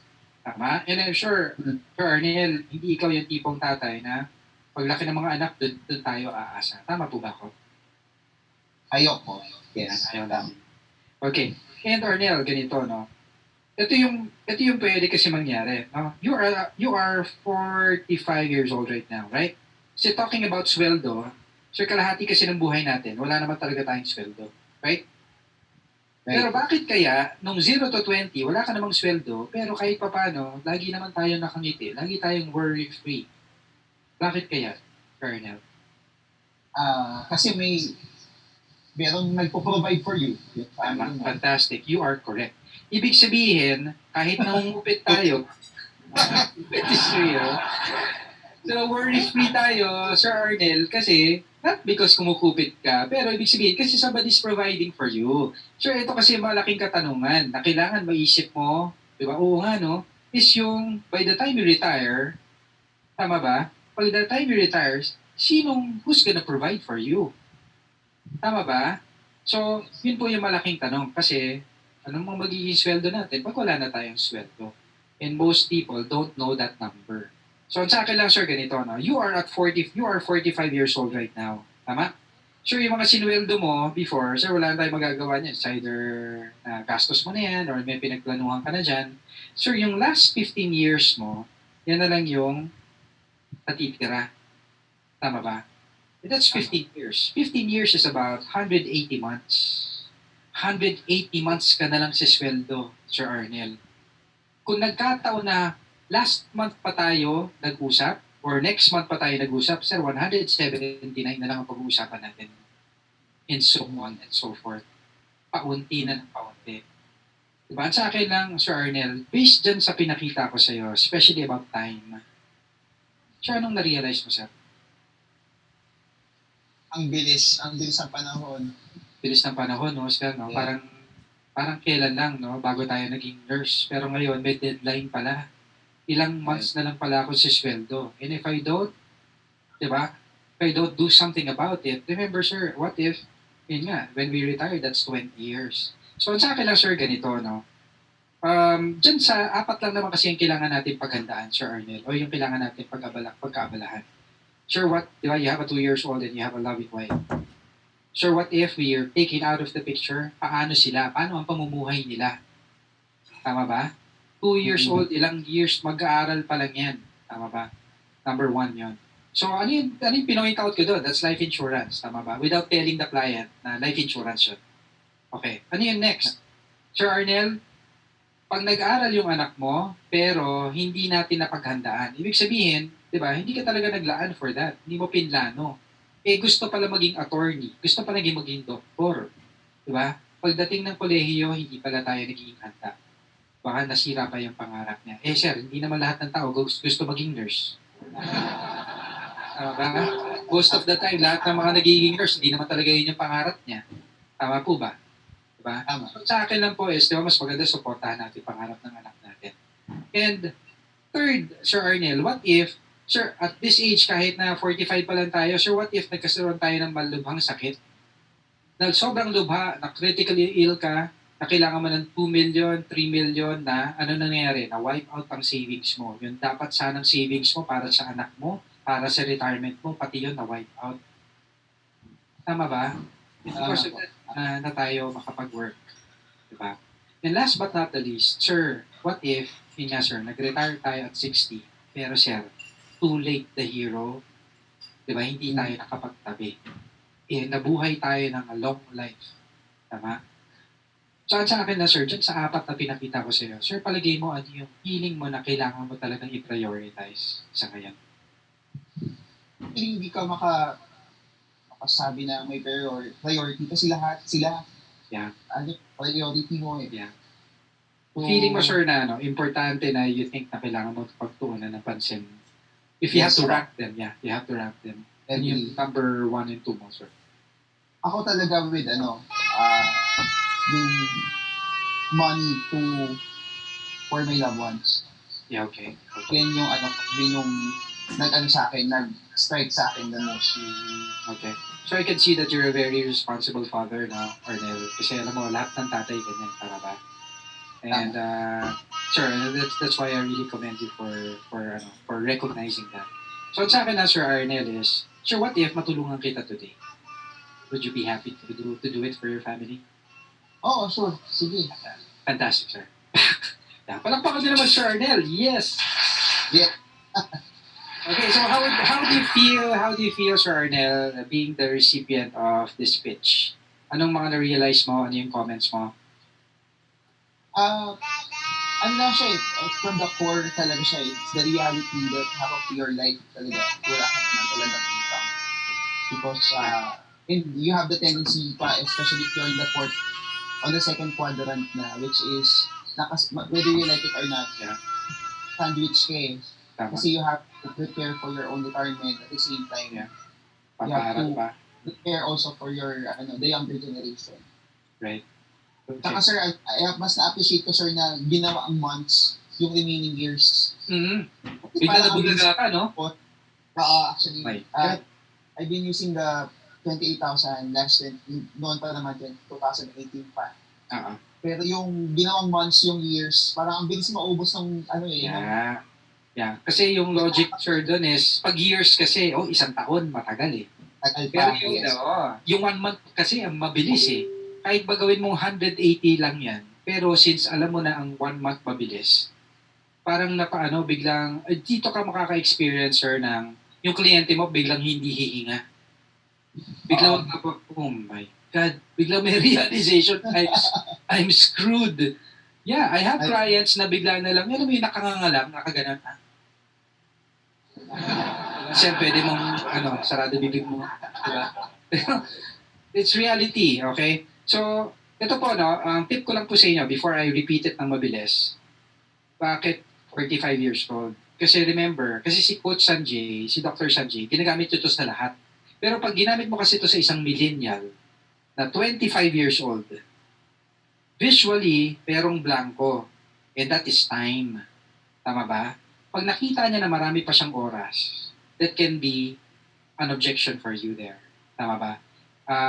Though kaya mo naman i-handle yun, pero kasi hindi mo mabibuild yung emotion na kailangan mo nang gawin kasi may deadline. Tama ba? Yung urgency. Pero pag ginamit mo siya sa 40 years old, sa 45, iba yung impact. No? So, very, very important to take that note. No? So, you have 2 pitches to master. No? Yung 40-20 rule for most people who are 30 years old below. Pero if you have people who are, di ba, pwedeng 35 basta may anak, di ba, 40 above, you use the 28,000 kasi tatamaan niya lahat. Tama? And mapansin niyo po, kasi meron ba kayong mga kliyente na bigla na lang magsasabi na, hindi naman ako, hindi ka naman kailangan ng retirement. Ay, hindi ka naman kailangan ng insurance. Ay, hindi. Tama ba? Normally, yung objection na ganyan, nangyayari man pag nag-biogesic technique ka. Tama ba? Ibig sabihin, if you actually offered, gusto mo retirement plan? Talagang ganyan yung objection. Sabihin nila, hindi nila kailangan. Pero pag dinaan mo sa 28,000 pitch, at nilay down mo sa kanya, sir, ito yung mga 4 na kailangan mong pagandaan. This one, this one, this one. Then ang tanong mo, sir, dyan sa 4 na yan, ano ang mahalaga sa'yo? So kailangan, ano nangyari? Nanggaling sa kanya. Which is the perceived need. Does that make sense? So hindi ko kailangan na i-point out yung, di ba, sir, kailangan mo ng retirement? No, I cannot assume na yun yung gusto mo. That's why I need to ask. Tama? And the best way to do it is through what? Through the 28,000 pitch. Kasi tatamaan niya lahat. Education, critical illness, life insurance. So, in short, life insurance, no? Sir Arnel, yung importante sa'yo. Then after that, ano yung closing mo? Okay, sir, what if I can help you with that? Would you be happy? Diba? Closing, diba? Get an agreement agad. Okay, ulitin ko po, then we practice, okay? So, Mr. Client, 28,000 is the average number of days a man shall live in his lifetime. So that's about 76.71 years, no, to be exact. For the purpose of this presentation, sure, gawin na lang natin 80 years old. Okay po ba sa inyo? Sure, hatiin natin yan sa 4. 0 to 20, 20 to 40, 40 to 60, 60 to 80. Sir, naalala niyo pa ba yung mga panahon na 0 to 20 pa lang kayo? Ano po bang madalas na ginagawa po ninyo? Yan, so aral, laro, di ba? So para may konting humor, so sinong nilalaro po ninyo? Diba? So very important, no? Pwedeng si Inday, di ba? After that, sir, at 20 years old, sino po, okay, sir, kailan po kayo nakapagtapos ng pag-aaral, no? So sabihin niya, 20, 21, pag nagsabi siya na okay na po kayo nag-asawa, 20 lang nag-asawa na ako. So minsan may comment pa ako, si Sir marupok. Pag nag-asawa yan ng 32, Sir, ano ka pala? Ano tawag doon sa mga late bloomer? Yan, late bloomer ka pala, Sir. So ano yung importante, di ba? Importante kasi nag-i-enjoy yung kliyente mo dun sa all throughout the presentation. Pero there will come a time na talagang seryoso mode ka na talaga. After that, what do you say? Sir, kailan po kayo, sir, at 20 years old, sir, kailan po kayo nakapag-asawa? Sir, 20 years old, okay. Hindi lang itong mga anak po ninyo. Yan, so 2 years old, etc., etc. So at this stage, at 20 to 40, Mr. Client, sir, ang tawag natin dito, you're trying to build your family. Diba? Try to build your family. That's why you you get a house, you get a car. Diba? And at this point, sir, at 40 years old, sir, is it safe to say na mas malaki na po yung income po ninyo compare natin nung nag-umpisa pa lang kayo? So definitely yan, yes. So at 40 to 60, we focus on what? Building our wealth. So dito mo malalaman kung saan dinadala ni client yung pera niya. Kasi tatanungin mo, sir, sige, saan po ba kayo madalas nag-invest? So yan, nalalaman mo na kagad, sa bangko, sa properties, so yan, very important. Then after that, then you remind the client. So sir, pero as you try to build your wealth and prepare for other things, meron ka pang mga anak, sure, 2 years old, siya po ay nasa 0 to 20 stage pa lang.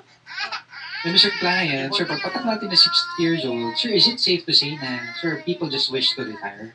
Whether doctor ka or businessman ka, di ba mas masarap yung, alam mo, meron kang lump sum benefit na kahit tamaan tayo ng pandemic, di ba, alam mo na you have cash flow for the rest of the 20 years. Yes? Yes. Kasi malaking katanungan, Mr. Client, is ano magiging sweldo natin pag wala na tayong sweldo? Remember, diba, retirement could be the longest holiday of your life or it could be the longest nightmare. Depende how you prepare for it. Tama po ba? And Mr. Client, diba, talking about sweldo, sir, kalahati kasi ng buhay natin, sir, wala naman talaga tayong sweldo. Pero bakit kaya, 0 to 20, masaya ka naman, sir, kahit wala ka sweldo.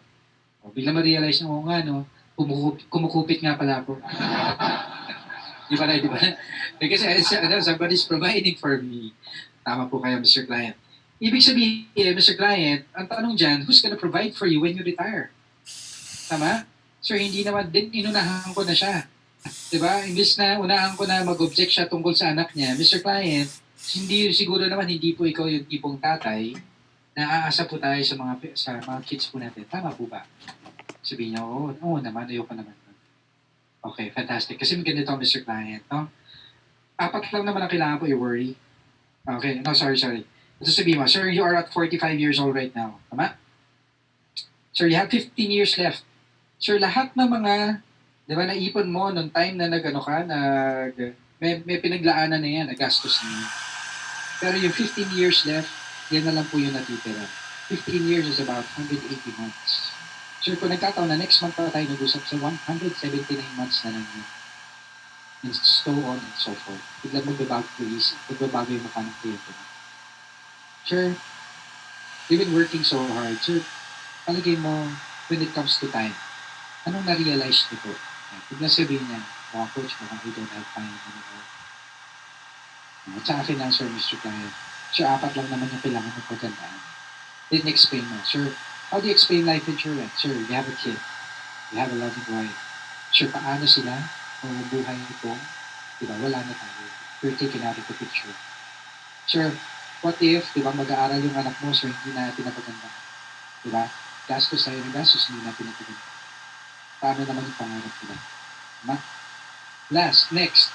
Sir, what if, diba, tinamaan tayo ng malubang sakit? Sir, kailangan mo ng 2 million, 3 million, or even more. Tama? What happens is, sir, kailangan mo, di ba, baka ma-wipe out lahat ng savings mo na hindi dapat sanang pagalaw. Tama? Last but not the least, sir, what if, okay, binigay mo nga lahat para sa kanila, pero at 60 years old, sir, pag-retire mo, sir, wala tayong naitabi para sa akin. At nabuhay ka ng 8 years old. Then you pause. You let it sink in. Mr. Client, sir, doon sa 4 na binigay ko, palagay mo, alam ko naman lahat ng importante sa'yo. Pero palagay mo siya, ano yung kailangan mo? Ano yung feeling mo na kung i-rack mo siya in terms of priority? Ano yung palagay mo kailangan mo pagpunan? Then you guide them. Di pag sinabi niya na, siguro yung retirement ko. Oh, Mr. Client, tama ko. And what if, Mr. Client, I can help you with that today? Would you be happy? Pag sinabi niya, yes, fantastic. Solid yung problema, di ba? Sobrang, ito yung very important guys. Now, remember, creating the need is selling the problem. So, wag kayo magsasabi na, sir, meron ka pang 180 months. Meron kami 60 months to pay lang. Di ba? Pwede pa yan? Pwede pa. Di ba? Huwag tayong atat magbenta. Okay po ba yun? Bayaan muna natin ma-realize niya na merong problema. Okay. Okay ba yun? Fantastic? Or, are we ready to practice? Are we ready to practice the 28,000? Kung ginagawa nyo na yan, madali nang magkaroon ng variation. Very important. Coach Jeff, are we ready with the... All right, sending them to the breakout room. You guys have 5 minutes to practice. Here we go.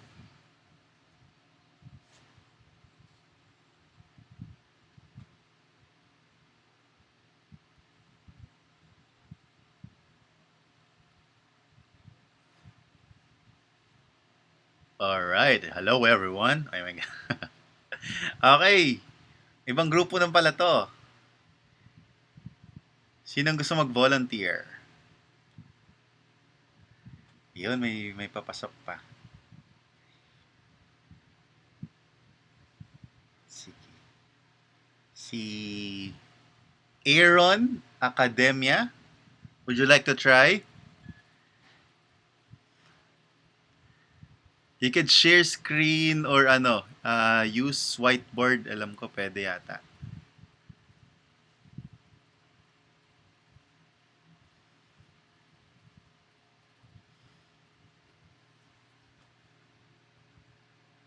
Aaron, ay gusto bang mag-try?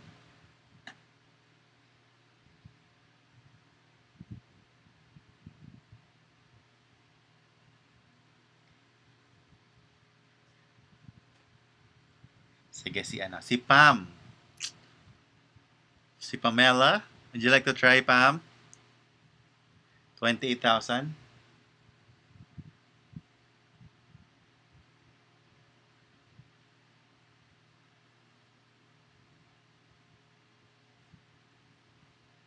Wala po ata siya.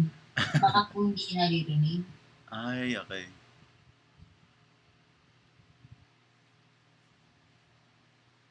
Ikaw, Lourdes, would you like to try? 28,000.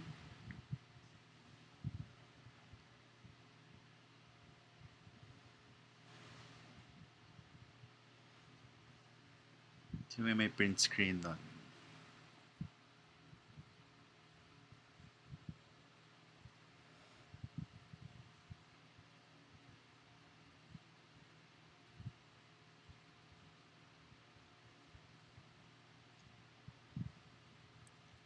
Lourdes, would you like to try? IUM. Kayo po yung client. Sige. Sige po. Anong gusto mong age ko? 40, ganon. Sakto 40. Apo. Sige. Alright. Apo. Sige. Hi, Johnny. Hello. Kamusta? Oo. Okay naman. Okay. Ito. Thank you for for this time. Oo. Question lang, what's your favorite number? 16. 16. Okay. Ako kasi, favorite number ko is 28,000. Would you like to know why? Bakit naman? Ganito yon. Hindi pwede mag-drawing. Kunwari, imagine mo na lang yung circle, no? Oo. Oo. Just sa circle na yan, ang average, sabi, ang average, based sa study, ang average lifespan daw natin is 80. Okay, so hatiin natin itong circle to 4 Okay. para mas ma-illustrate natin sa'yo. Okay? So, meron tayong 0 to 20, 20 to 40, 40 to 60, and then 60 to 80. Alright. Okay. Johnny, anong ginagawa mo during your 0 to 20 days, years? 0 to in 20 your life? study. High school, college. Oo. Laro-laro. Yan. Ganon. Anong nilalaro mo? Jackstone. Okay. So, dyan sa 20 to 40, ano naman yung mga pinagdaanan mo? Ano naman 20 yung usually na ginawa mo? 20 to 40, dito na ako sa Manila. Tapos, working na. First work. Ganon. Ayan. Yan. Sideline, ganon. Mga work. Ayan. Oo. Okay. May wife? Family? Meron na. Ayan. So, sa 40 to 60 naman, so nandito tayo sa age group na to, no? So, ngayon, ano yung ginagawa mo ngayon? Ito, building my own business. Tapos, I have 2 kids already. Mag-elementary na. Ganon. Ayan. Okay. And then, may idea ka ba for 60 to 80 kung anong gagawin mo? Diyan, gusto ko na mag-retire. Ayun. So, tamang-tama kasi medyo appropriate ito para sa'yo, no? Mm-mm. So, kung mapapansin natin, no, sa age mo na 40, at gusto mo mag-retire to 60, meron ka na lang ilang years or ilang months. Months. Kung years, 20 years, sakto eh. 40 to 60 times 12. Defense UM. Baba. Okay, Alright, okay. alright, Game na alright. tayo, game na tayo. So, okay. Masyado maliwanag, ano? Maliwanag ang buhay. Bitin. Okay. So, couple of things, no? Okay, financial advisors.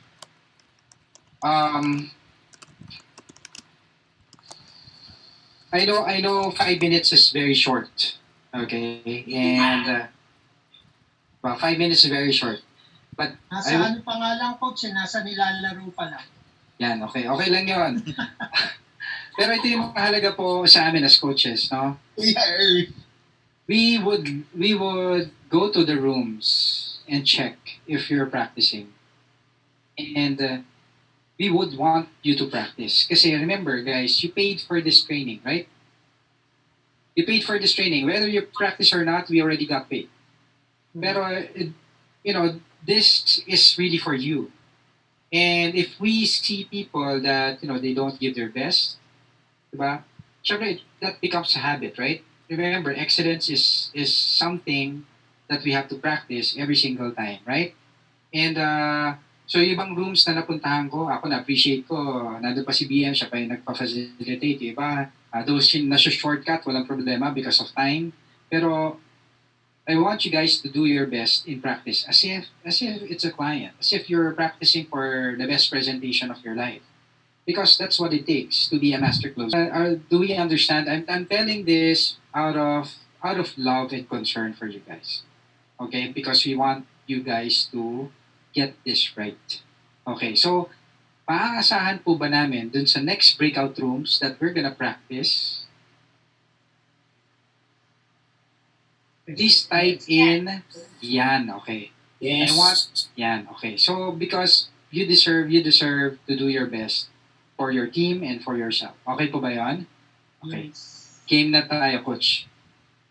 Right. So before we move to the next set of techniques, which medyo mas mahaba to, simple analogies, let's take another 5-minute break para makapag-recharge muna tayo. You can get your next round of coffee, and then after 5 minutes, we will continue with the next set of techniques. Okay. All right. Thank you. 5-minute break muna tayo, guys.